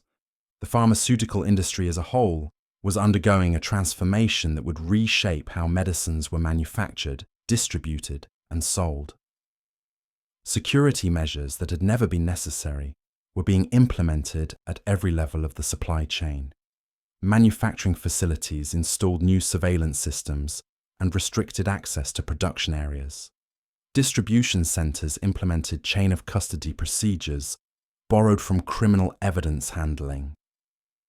Retail stores began storing over-the-counter medications in locked cabinets behind pharmacy counters.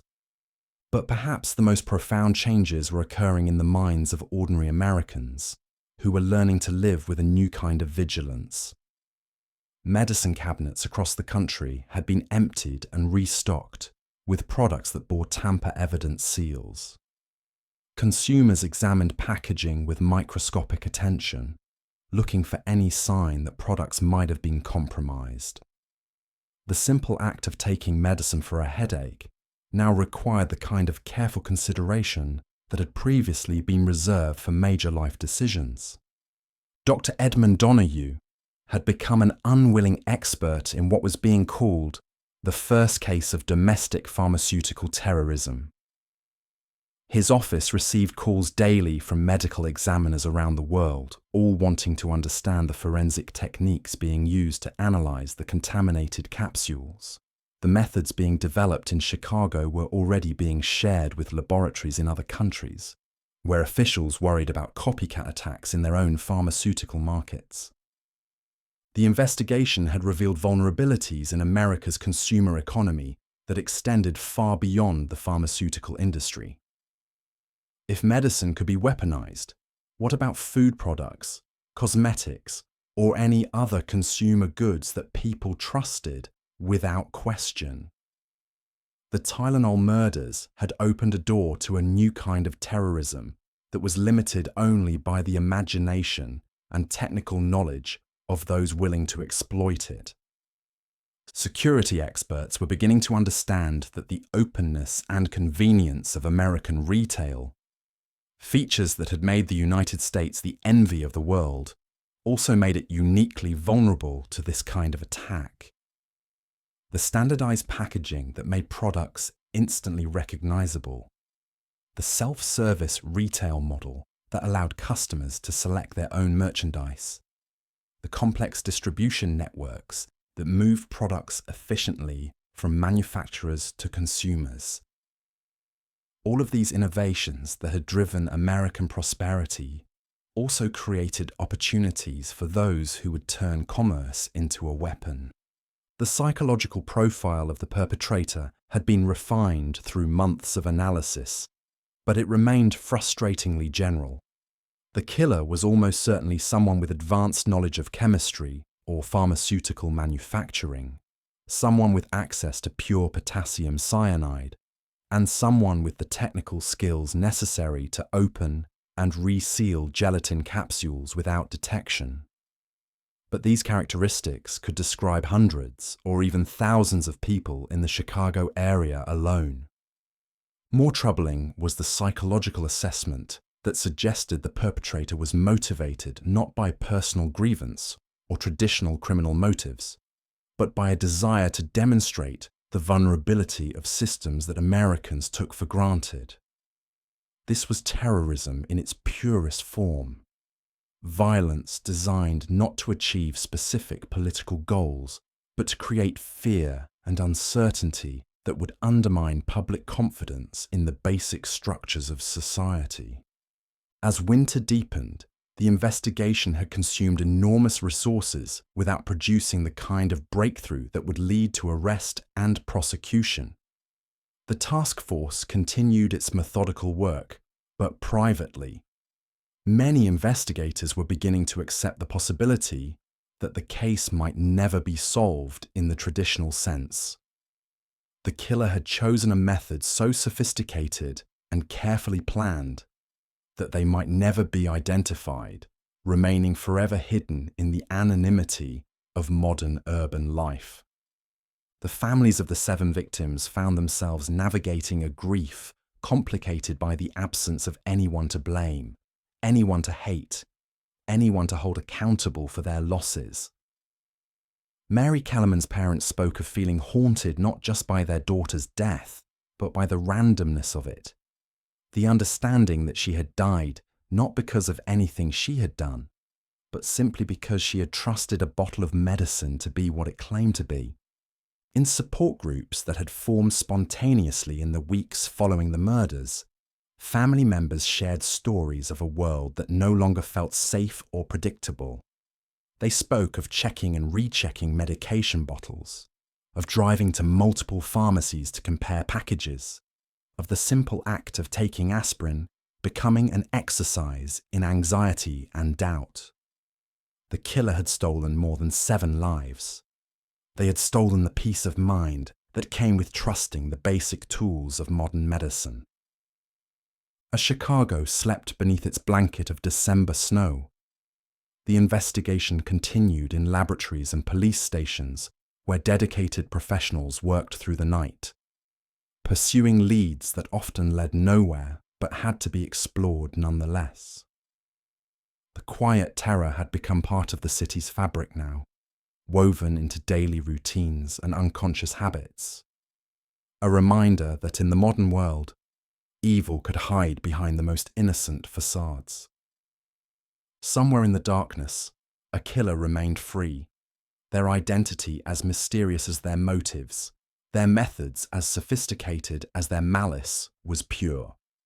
The investigation would continue, but already the Tylenol murders had achieved their terrible purpose. They had proven that trust itself could be weaponized, that healing could be transformed into harm, and that no one was safe from enemies they could neither see nor understand. January 1983 arrived in Chicago with the kind of bitter cold that seemed to freeze not just the air, but time itself, suspending the investigation in a crystalline moment of frustration and dwindling hope.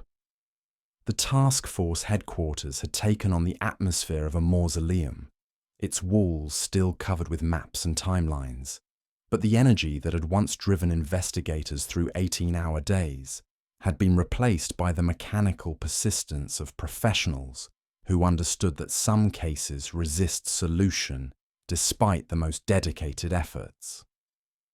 Detective Chief Ray Floyd stood before the evidence board on a grey Tuesday morning, studying photographs of the 7 victims whose deaths had launched the most extensive product tampering investigation in American history. 4 months had passed since Mary Kellerman swallowed that first fatal capsule, and the killer remained as elusive as ever, a shadow figure who had committed mass murder while leaving no traditional evidence trail. The investigation had consumed resources on a scale unprecedented in Chicago's history. Over 5,000 interviews had been conducted, reaching from pharmaceutical workers to chemistry students to anyone with access to the materials and knowledge necessary to contaminate medicine with cyanide. Each lead had been pursued with methodical thoroughness, each theory explored until it could be eliminated or confirmed. The result was a mountain of evidence that seemed to point in every direction and nowhere at once. FBI behavioral analysts had refined their profile of the perpetrator to an almost mathematical precision, but precision was not the same as identification. They knew their target was likely male, probably between 25 and 50 years old, with advanced knowledge of chemistry or pharmaceutical manufacturing. The killer had access to pure potassium cyanide and the technical skills to open and reseal gelatin capsules without detection. The psychological assessment suggested someone motivated not by personal grievance, but by a desire to demonstrate the vulnerability of systems Americans trusted without question. But knowledge of who the killer might be was not the same as knowledge of who the killer was. Somewhere in the vast anonymity of the Chicago metropolitan area, a murderer walked free, protected by the very sophistication of their methods and the randomness of their target selection. The case had become a testament to the limitations of traditional criminal investigation when confronted with a new kind of terrorism. Dr. Edmund Donoghue found himself cataloguing not just the deaths themselves, but the broader transformation they had triggered in American society. The pharmaceutical industry had undergone changes that would have seemed unimaginable just months earlier. Tamper-evident packaging had become standard, with manufacturers investing millions in new technologies designed to make product contamination immediately obvious. But no amount of engineering could restore the simple trust that had been shattered by those 7 contaminated bottles. The economic impact of the crisis had spread through the consumer economy like ripples from a stone dropped in still water. Sales of all over-the-counter medications had remained depressed as consumers avoided products that might be subject to similar tampering. The convenience store industry had been transformed as retailers moved medications behind locked glass and implemented security procedures that slowed transactions and frustrated customers. Johnson & Johnson's response to the crisis had become a case study taught in business schools, an example of how corporate leadership could prioritize public safety over short-term profits. CEO James Burke's decision to exceed government recall requirements had cost the company over $200 million, but it had also begun the slow process of rebuilding consumer confidence. The Tylenol brand would eventually recover, but only after fundamental changes in how medications were packaged and sold. The investigation had revealed disturbing details about the sophistication of the attacks that suggested planning and preparation extending far beyond what a single disturbed individual might accomplish. Analysis of the contaminated capsules had shown that each contained a slightly different mixture of cyanide and acetaminophen, evidence of experimentation and refinement that indicated scientific methodology rather than random violence. The geographic distribution of the contaminated bottles had been mapped with military precision, revealing a pattern that seemed to follow commercial districts and transportation routes. The placement suggested intimate knowledge of retail operations and consumer behavior, someone who understood not just how to contaminate products, but where to place them for maximum impact. The killer had operated like a terrorist cell of one, striking with precision and disappearing without trace. Security camera footage from the affected stores had been analysed using techniques borrowed from intelligence agencies, but the results remained frustratingly inconclusive. The technology of 1982 was primitive by later standards, producing images too grainy for positive identification even when suspicious figures could be observed near pharmaceutical displays during relevant time periods. The investigation had generated a database of potential suspects, numbering in the thousands, each name representing someone with possible access to the materials and knowledge necessary to commit the crimes. University chemistry departments, pharmaceutical companies, hospitals, and chemical manufacturers had all been scrutinized with unprecedented thoroughness. Background checks had been conducted on current and former employees, students, and anyone with access to laboratory facilities or industrial chemicals. But thoroughness was not the same as success. Each eliminated suspect narrowed the field while revealing how vast that field truly was.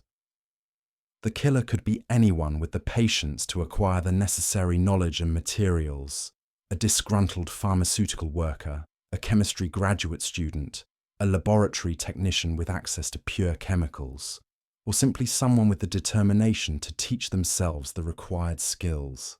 The psychological impact of the case had created its own secondary crisis for mental health professionals across the Chicago area. Dr. Sarah Henderson and her colleagues found themselves treating a form of anxiety that had no precedent in their training: the fear of everyday objects that had been transformed into potential weapons. Patients spoke of elaborate rituals for checking medication packages, of driving to multiple pharmacies to compare products, of the simple act of taking aspirin becoming an exercise in hypervigilance. Support groups had formed organically among families affected by the crisis, creating networks of shared experience that extended far beyond the immediate victims. Parents spoke of explaining to children why medicine cabinets now resembled crime scenes, with evidence bags and warning labels replacing the simple trust that had once made healing a matter of faith rather than investigation. The media attention surrounding the case had evolved from urgent news coverage to something approaching folklore: the story of how America lost its innocence, how trust itself became a weapon, how healing was transformed into harm by someone whose identity remained as mysterious as their motives. Documentary filmmakers and true crime writers had begun arriving in Chicago, drawn by a story that seemed to capture something essential about the vulnerabilities of modern life. International attention had brought inquiries from law enforcement agencies around the world, all seeking to understand how such sophisticated product tampering could be prevented in their own countries. The forensic techniques being developed in Chicago were being shared with laboratories in Europe and Asia, creating a global network of experts in a new form of terrorism that exploited the very conveniences of modern commerce. But for all the attention and resources devoted to the case, the central questions remained as elusive as ever. Who had turned healing into harm? What had motivated them to target innocent strangers? Were they finished? Or was this merely the beginning of a new kind of terrorism that could strike anywhere, at any time, through any trusted product? As January's bitter cold gripped Chicago, investigators found themselves confronting the possibility that some questions might never be answered. The killer had chosen methods so sophisticated and anonymous that traditional investigation might prove inadequate. Even if no additional attacks occurred, the perpetrator might remain forever hidden in the vast anonymity of modern urban life. The case had achieved its terrible purpose regardless of whether the killer was ever identified. It had proven that trust could be weaponized, that the basic assumptions underlying consumer society could be exploited by anyone with sufficient knowledge and malice. The age of innocent trust was over, replaced by a new reality where even the most routine acts required vigilance and suspicion. In the growing darkness of winter nights, Chicago slept uneasily beneath the weight of unresolved questions. Somewhere in the city's sprawling neighborhoods, a killer remained free, their identity protected by the very sophistication of their methods. The investigation would continue, but already the Tylenol Murders had transformed America's relationship with its most basic tools of healing, creating fears that would outlast any eventual resolution of the case itself. The quiet terror had become woven into the fabric of daily life, a reminder that in the modern world, evil could hide behind the most innocent facades. 7 families had paid the ultimate price for this lesson. But their sacrifice had warned a nation about vulnerabilities that few had previously imagined. The investigation would continue into the darkness, pursuing shadows that might never resolve into the light of justice, but carrying forward the hope that somehow, someday, the truth would emerge from the silence that had protected a killer for too long. February 1983 brought with it the kind of false spring that occasionally visits Chicago in the depths of winter, a few days of unseasonable warmth that teases residents with promises of renewal before winter reasserts its grip. But for the investigators working the Tylenol case, the brief respite in weather provided no corresponding relief from the weight of an investigation that had consumed 5 months without yielding the breakthrough that might lead to justice. The task force headquarters had evolved into something resembling an archaeological dig, with layers of evidence and analysis accumulated over months of methodical work. Detective Chief Ray Floyd found himself managing not just an investigation, but a small bureaucracy devoted to cataloguing and cross-referencing every detail of a case that seemed to generate more questions than answers. Filing cabinets overflowed with interview transcripts, forensic reports, and surveillance footage that had been analysed frame by frame without revealing the face of the killer. Dr. Edmund Donoghue had become an unwilling expert in a new form of domestic terrorism, his office serving as a clearinghouse for information about suspicious deaths that might be connected to the original attacks.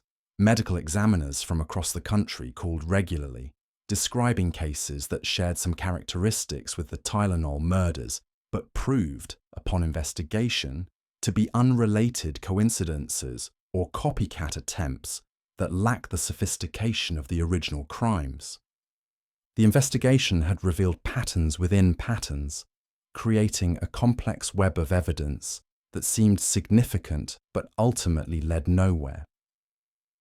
The 7 contaminated bottles had been purchased from 6 different stores, but security footage from those stores showed thousands of customers during the relevant time periods. The poisoned capsules had been manufactured at different times and distributed through different channels, suggesting tampering that occurred at the retail level rather than during production. But perhaps the most troubling discovery was how easy the contamination had been to accomplish. The killer had exploited vulnerabilities in the retail pharmaceutical system that were so fundamental they had never been considered vulnerabilities at all. The open nature of American retail, the standardized packaging that made products instantly recognizable, the trust-based system that allowed customers to select their own medications, all of these features that made commerce convenient also made it vulnerable to exactly this kind of attack. Johnson & Johnson's internal investigation had consumed enormous resources while confirming what investigators already suspected. The tampering had occurred after the products left the company's control. The manufacturers' cooperation had been complete and unprecedented, opening their facilities to inspection and providing detailed records of production and distribution. But the trail went cold once the products entered the complex web of wholesale distributors, trucking companies, and retail stores that connected manufacturers to consumers. The pharmaceutical industry as a whole had undergone a transformation that would reshape how medicines were made, distributed, and sold for decades to come. Tamper-evident packaging had become standard, with manufacturers investing hundreds of millions of dollars in new technologies designed to make product contamination immediately obvious. Triple-sealed bottles, shrink-wrapped caps, and foil barriers created multiple layers of protection that would make future tampering far more difficult to accomplish undetected. But the changes extended far beyond packaging. Distribution centers implemented chain of custody procedures borrowed from evidence handling protocols, creating paper trails that tracked products from manufacturer to retail shelf. Stores began storing over-the-counter medications in locked cabinets behind pharmacy counters, requiring customers to ask for assistance with purchases that had previously been as simple as selecting items from open displays. The economic impact had rippled through industries that seemed far removed from pharmaceutical manufacturing. Security companies experienced unprecedented demand for surveillance equipment and consultation services. Insurance companies developed new policies to cover product tampering losses. Consulting firms specializing in corporate crisis management found themselves overwhelmed with clients seeking advice on how to prepare for attacks on their own products. The psychological impact of the case had created a new category of anxiety disorder that mental health professionals were still learning to treat. Dr. Sarah Henderson found herself pioneering therapeutic techniques for patients whose fear of everyday objects had fundamentally altered their relationship with modern consumer society. Support groups for families affected by the crisis had evolved into permanent organizations devoted to product safety advocacy and victim assistance. The investigation had attracted attention from academic researchers studying everything from criminal psychology to supply chain security. Universities offered courses analyzing the case from perspectives ranging from forensic science to business ethics to public policy. The Tylenol Murders had become a textbook example of how sophisticated terrorism could exploit the very conveniences and deficiencies that defined modern life. International interest in the case had led to the establishment of information sharing networks between law enforcement agencies around the world. Countries that had never experienced product tampering terrorism began implementing preventive measures based on lessons learned from the Chicago investigation. The forensic techniques developed to analyze the contaminated capsules were being refined and shared with laboratories on every continent. But for all the changes and innovations triggered by the case, the central mystery remained unsolved. Somewhere in the vast anonymity of the Chicago metropolitan area, a killer walked free, protected by the sophistication of their methods and the randomness of their target selection. The investigation had eliminated thousands of potential suspects, while revealing how many thousands more possessed the knowledge and opportunity to commit similar crimes. The behavioral profile of the perpetrator had been refined to an almost scientific precision, but precision was not the same as identification. The killer was almost certainly someone with advanced knowledge of chemistry or pharmaceutical manufacturing, someone with access to pure potassium cyanide, someone with the technical skills to open and reseal gelatin capsules without detection. But these characteristics could describe hundreds of people in the Chicago area alone, perhaps thousands if the geographic scope was expanded to include the entire Midwest. More troubling was the psychological assessment that suggested the perpetrator was motivated not by traditional criminal motives like revenge or financial gain, but by a desire to demonstrate the vulnerability of systems that Americans trusted without question. This was terrorism in its purest form, violence designed not to achieve specific goals, but to create fear and uncertainty that would undermine public confidence in the basic structures of society. The investigation had generated leads that stretched from Chicago to pharmaceutical facilities across the country, from university chemistry departments to industrial chemical suppliers. Each lead had been pursued with methodical thoroughness, each theory explored until it could be eliminated or confirmed. The result was a vast database of information that seemed comprehensive but somehow incomplete. A jigsaw puzzle with most of the pieces in place, but the central image still obscured. Security camera footage from the affected stores had been enhanced using the most advanced techniques available in 1983, but the technology was still primitive by later standards. Even when suspicious figures could be observed near pharmaceutical displays during relevant time periods, the image quality was insufficient for positive identification. The killer had operated in the blind spots of a surveillance system that had never been designed to detect this kind of sophisticated tampering. The investigation had revealed how the contaminated bottles were likely created, but not where the work was done or by whom. The process required not just knowledge and materials, but a workspace equipped with the tools necessary to open gelatin capsules, create precise mixtures of poison and acetaminophen, and reseal the capsules so perfectly that they appeared untouched. Such a workspace could be a professional laboratory, a university facility, or simply someone's basement or garage equipped with basic chemistry equipment. As February's false spring gave way to winter's return, investigators found themselves managing not just an active investigation, but the growing realization that some questions might never be answered. The killer had chosen methods so sophisticated and anonymous that traditional investigation might prove inadequate.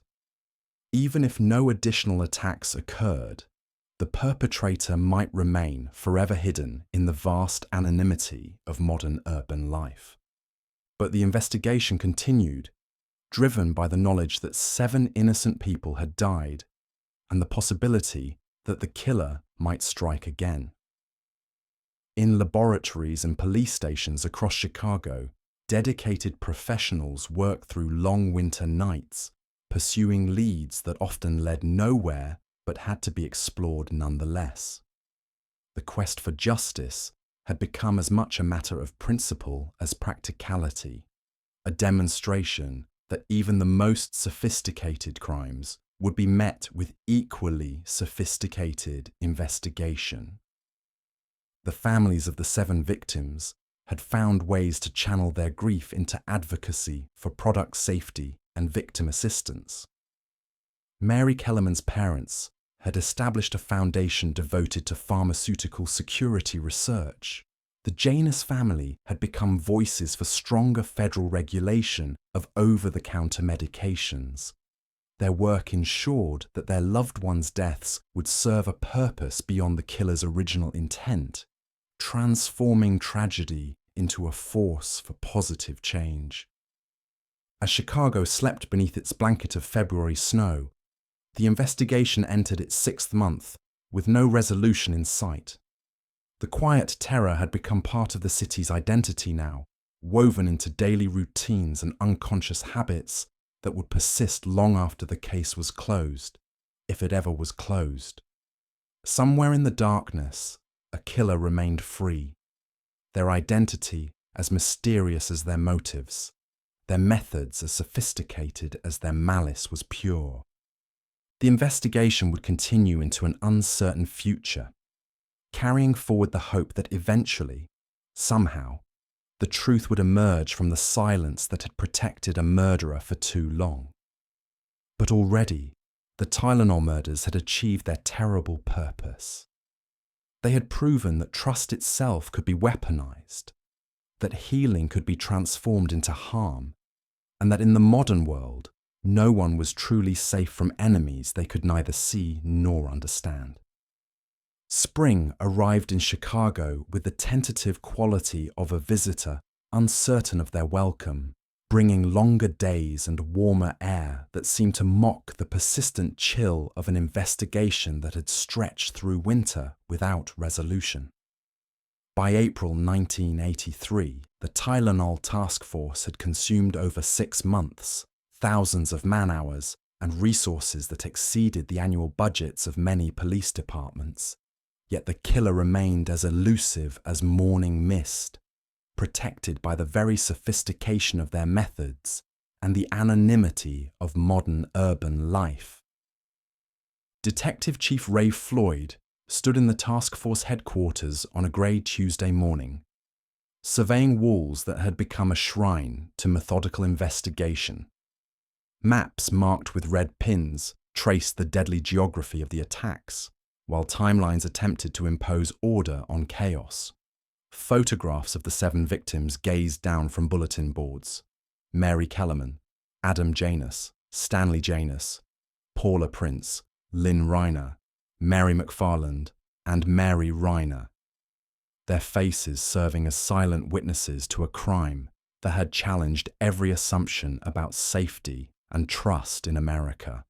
The investigation had evolved beyond a simple criminal case into something approaching a sociological study of how modern society responded to unprecedented threats.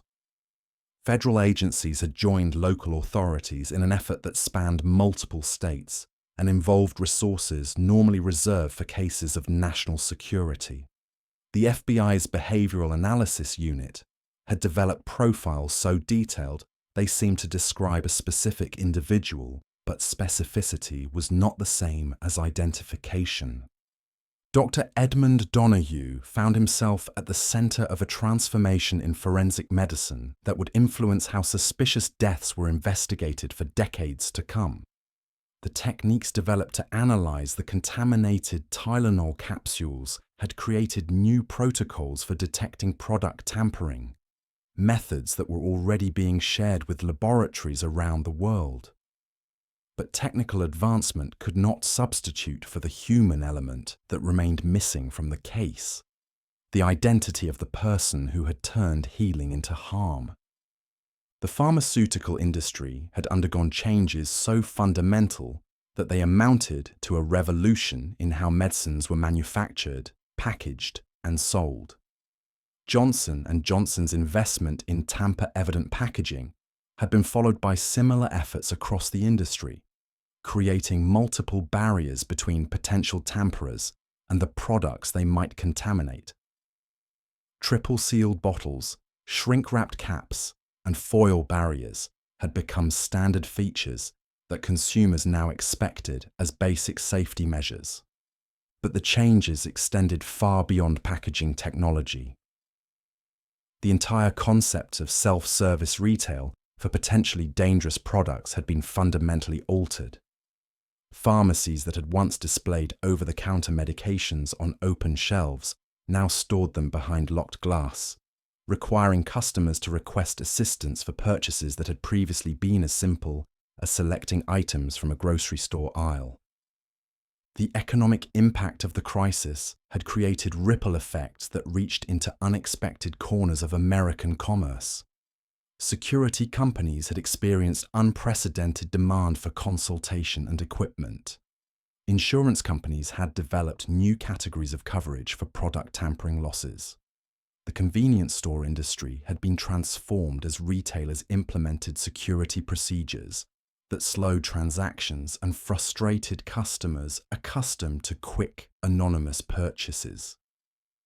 The psychological impact of the case had proven more persistent than even mental health professionals had anticipated. Dr. Sarah Henderson continued to counsel patients whose relationship with everyday objects had been fundamentally altered by the knowledge that trust could be weaponized. Support groups for families affected by the crisis had evolved into permanent advocacy organizations devoted to product safety and victim assistance. Universities across the country had begun offering courses that analyzed the case from multiple perspectives: criminal justice, public health, business ethics, and social psychology. The Tylenol murders had become a textbook example of how sophisticated terrorism could exploit the very conveniences that defined modern life. Students studied the case not just as a crime, but as a watershed moment that divided American history into before and after. International attention had led to the establishment of global networks for sharing information about product tampering cases. Countries that had never experienced such terrorism began implementing preventive measures based on lessons learned from Chicago. The forensic techniques developed to analyze the contaminated capsules were being refined and distributed to laboratories on every continent, creating a worldwide defense against copycat attacks. But for all the attention and resources devoted to the case, the central questions remained as elusive as ever. Who had committed these crimes? What had motivated them to target innocent strangers? Were they satisfied with the chaos they had created? Or was this merely the beginning of a campaign that might resume at any moment? The investigation had generated a database of evidence that filled multiple rooms and required sophisticated computer systems to manage and cross-reference. Over 8,000 interviews had been conducted, reaching from pharmaceutical workers to chemistry students, to anyone with access to the materials and knowledge necessary to contaminate medicine with cyanide. Each conversation had been documented and analysed, each lead pursued until it could be eliminated or confirmed. The forensic analysis of the contaminated capsules had revealed details that deepened the mystery rather than solving it. Each poison capsule contained a slightly different mixture of cyanide and acetaminophen, evidence of experimentation and refinement that suggested scientific methodology rather than random violence. The work showed not just knowledge, but a kind of clinical detachment that was perhaps more chilling than obvious malice. The geographic distribution of the contaminated bottles had been mapped with precision that revealed a pattern following commercial districts and transportation routes. The placement suggested intimate knowledge of retail operations and consumer behaviour, someone who understood not just how to contaminate products, but where to place them for maximum impact. The killer had operated like a terrorist cell of one, striking with surgical precision and vanishing without trace. Security camera footage from the affected stores had been enhanced using the most advanced techniques available. But the technology of 1983 remained primitive compared to later standards.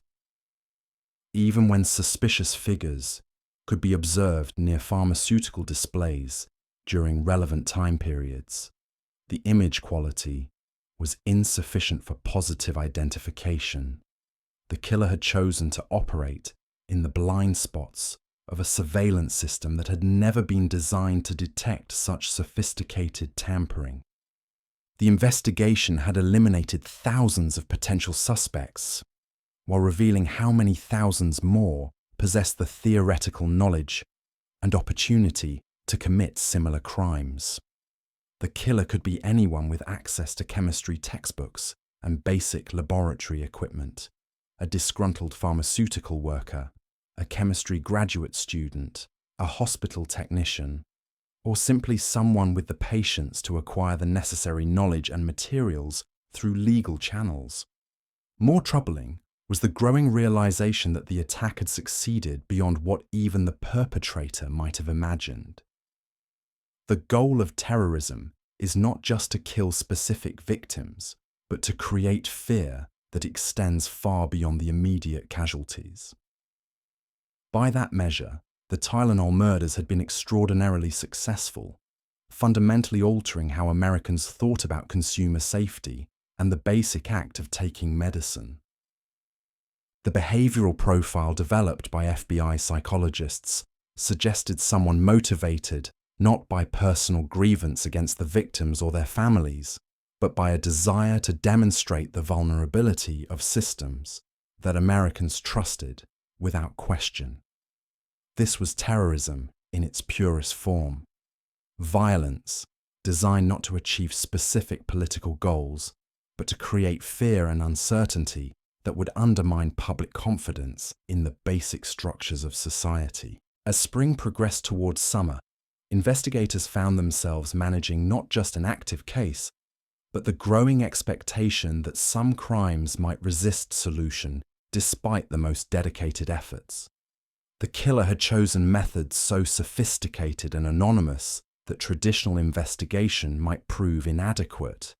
Even if no additional attacks occurred, the perpetrator might remain forever hidden in the vast anonymity of modern urban life. But the investigation continued, driven by professional obligation and the knowledge that justice delayed was not necessarily justice denied. In laboratories and police stations across Chicago, dedicated professionals worked through spring nights that grew progressively longer, pursuing leads that often led nowhere but had to be explored nonetheless. The quest for resolution had become as much a matter of principle as practicality. The families of the 7 victims had found ways to transform their grief into constructive action. They had become advocates for stronger product safety regulations, supporters of enhanced pharmaceutical security measures, and voices for victims of random violence. Their work ensured that their loved ones' deaths would serve purposes beyond the killer's original intent, creating positive change from unspeakable tragedy. The media attention that had initially focused on the investigation itself had evolved into broader examinations of vulnerability in modern society. Documentaries explored how the case had changed American retail, while academic studies analyzed the psychological impact of random terrorism on consumer behavior. The Tylenol murders had become more than a crime story. They had become a cultural touchstone that marked the end of an age of innocence. As Chicago prepared for summer, the investigation entered its 8th month with no resolution in sight, but with the knowledge that it had already transformed American society in ways that would persist long after the case was closed, if it ever was closed. The quiet terror had become woven into the fabric of daily life, influencing decisions about everything from medicine purchases to product packaging to the very concept of trust in commercial transactions. Somewhere in the growing warmth of late spring, a killer remained free, their identity as mysterious as their motives. Their methods, as sophisticated as their malice, had proven enduring. The investigation would continue into an uncertain future, carrying forward the hope that eventually, somehow, justice would emerge from the shadows that had protected a murderer for too long. But already the case had achieved its own form of immortality, becoming a permanent reminder that in the modern world, evil could hide behind the most innocent facades, striking through the simple human need for healing and relief. December 1983 arrived in Chicago with the kind of bitter cold that seemed to freeze time itself, marking 1 full year since the investigation had begun and settled into the rhythm of long-term pursuit. The task force headquarters had taken on the atmosphere of a permanent installation, its walls still covered with maps and photographs, but the urgent energy of the early days had been replaced by the methodical persistence of professionals who understood that some cases resist solution despite the most dedicated efforts. Detective Chief Ray Floyd sat in his office on a grey morning that marked the 15th month of the investigation, reviewing files that had grown thick with accumulated evidence. The case had consumed more resources than any criminal investigation in Chicago's history, generating thousands of pages of reports, hundreds of hours of recorded interviews, and forensic analysis that had pushed the boundaries of 1980s technology. Yet the killer remained as elusive as ever, protected by the sophistication of their methods and the anonymity of modern urban life. The investigation had become a case study in the limitations of traditional criminal investigation when confronted with a new form of terrorism. The perpetrator had committed mass murder while leaving no conventional evidence trail, no fingerprints, no eyewitnesses, no DNA evidence to guide investigators toward identification. They had weaponized trust itself, turning the most basic human need for healing into a lottery of death that had claimed 7 innocent lives. Dr. Edmund Donahue had evolved from medical examiner to unwilling expert in pharmaceutical terrorism, his office serving as a repository for information about suspicious deaths that might be connected to the original attacks or represent copycat attempts. The forensic techniques developed to analyze the contaminated Tylenol capsules had become standard protocols used by laboratories around the world. But technical advancement could not substitute for the human element that remained missing, the identity of the person responsible. The transformation of American consumer culture that had begun with the Tylenol murders was now complete and permanent. Tamper-evident packaging had become universal for over-the-counter medications, with manufacturers investing hundreds of millions of dollars in security features that made product contamination immediately obvious. The simple act of purchasing medicine now required breaking through multiple barriers: shrink wraps, foil seals, and plastic caps that served as monuments to lost innocence. Retail pharmacies had been fundamentally altered, with over-the-counter medications moved behind locked glass displays that required customer assistance for purchases that had once been as simple as selecting items from open shelves. The convenience that Americans had taken for granted had been sacrificed for security that previous generations had never needed to consider. The economic impact of the crisis had created permanent changes in how products were insured, marketed, and sold. Security consulting had become a major industry as companies across all sectors sought to identify and address vulnerabilities in their own distribution systems. The Tylenol case had proven that any trusted product could potentially be weaponized by someone with sufficient knowledge and malice. Johnson & Johnson's response to the crisis had become the gold standard for corporate crisis management, studied in business schools as an example of how leadership could prioritize public safety over short-term profits. CEO James Burke's decision to exceed government recall requirements had eventually restored consumer confidence in the Tylenol brand, but only after fundamental changes in how the product was packaged and sold. The psychological impact of the case had proven more persistent than even mental health professionals had anticipated. Dr. Sarah Henderson continued to treat patients whose relationship with everyday objects had been permanently altered by the knowledge that healing could be transformed into harm. The support groups that had formed among affected families had evolved into permanent advocacy organizations devoted to product safety and victim assistance. Universities continue to offer courses analyzing the case from multiple perspectives: criminal justice, public health, business ethics, and social psychology. The Tylenol Murders had become a watershed moment that divided American history into before and after, marking the end of an age when consumer products could be trusted without question. International cooperation in investigating product tampering cases had led to the establishment of global networks for sharing information and forensic techniques. Countries around the world had implemented preventive measures based on lessons learned from Chicago, creating a worldwide defense against similar attacks. The forensic methods developed to analyze the contaminated capsules were being refined and distributed to laboratories on every continent.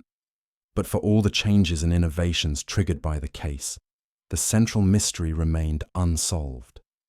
The investigation had generated a database of evidence that filled multiple rooms and required sophisticated computer systems to manage. Over 10,000 interviews had been conducted, reaching into every corner of the pharmaceutical and chemical industries. Each lead had been pursued with methodical thoroughness, each theory explored until it could be eliminated or confirmed. The forensic analysis had revealed that each contaminated capsule contained a slightly different mixture of cyanide and acetaminophen, evidence of experimentation that suggested scientific methodology rather than random violence. The work showed not just knowledge, but a clinical detachment that was perhaps more chilling than obvious malice. This was not the work of someone driven by emotion or personal grievance, but of someone who treated murder as a form of applied chemistry.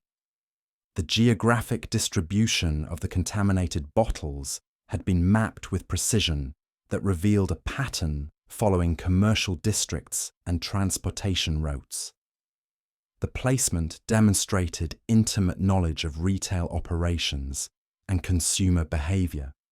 Someone who understood not just how to contaminate products, but where to place them for maximum impact. The killer had operated with the efficiency of a terrorist cell while maintaining the anonymity of a single individual. The behavioral profile developed by FBI psychologists had been refined to scientific precision, describing someone with advanced knowledge of chemistry or pharmaceutical manufacturing, access to pure potassium cyanide, and the technical skills necessary to open and reseal gelatin capsules without detection. But this profile could describe hundreds of people in the Chicago area alone, perhaps thousands if the geographic scope was expanded.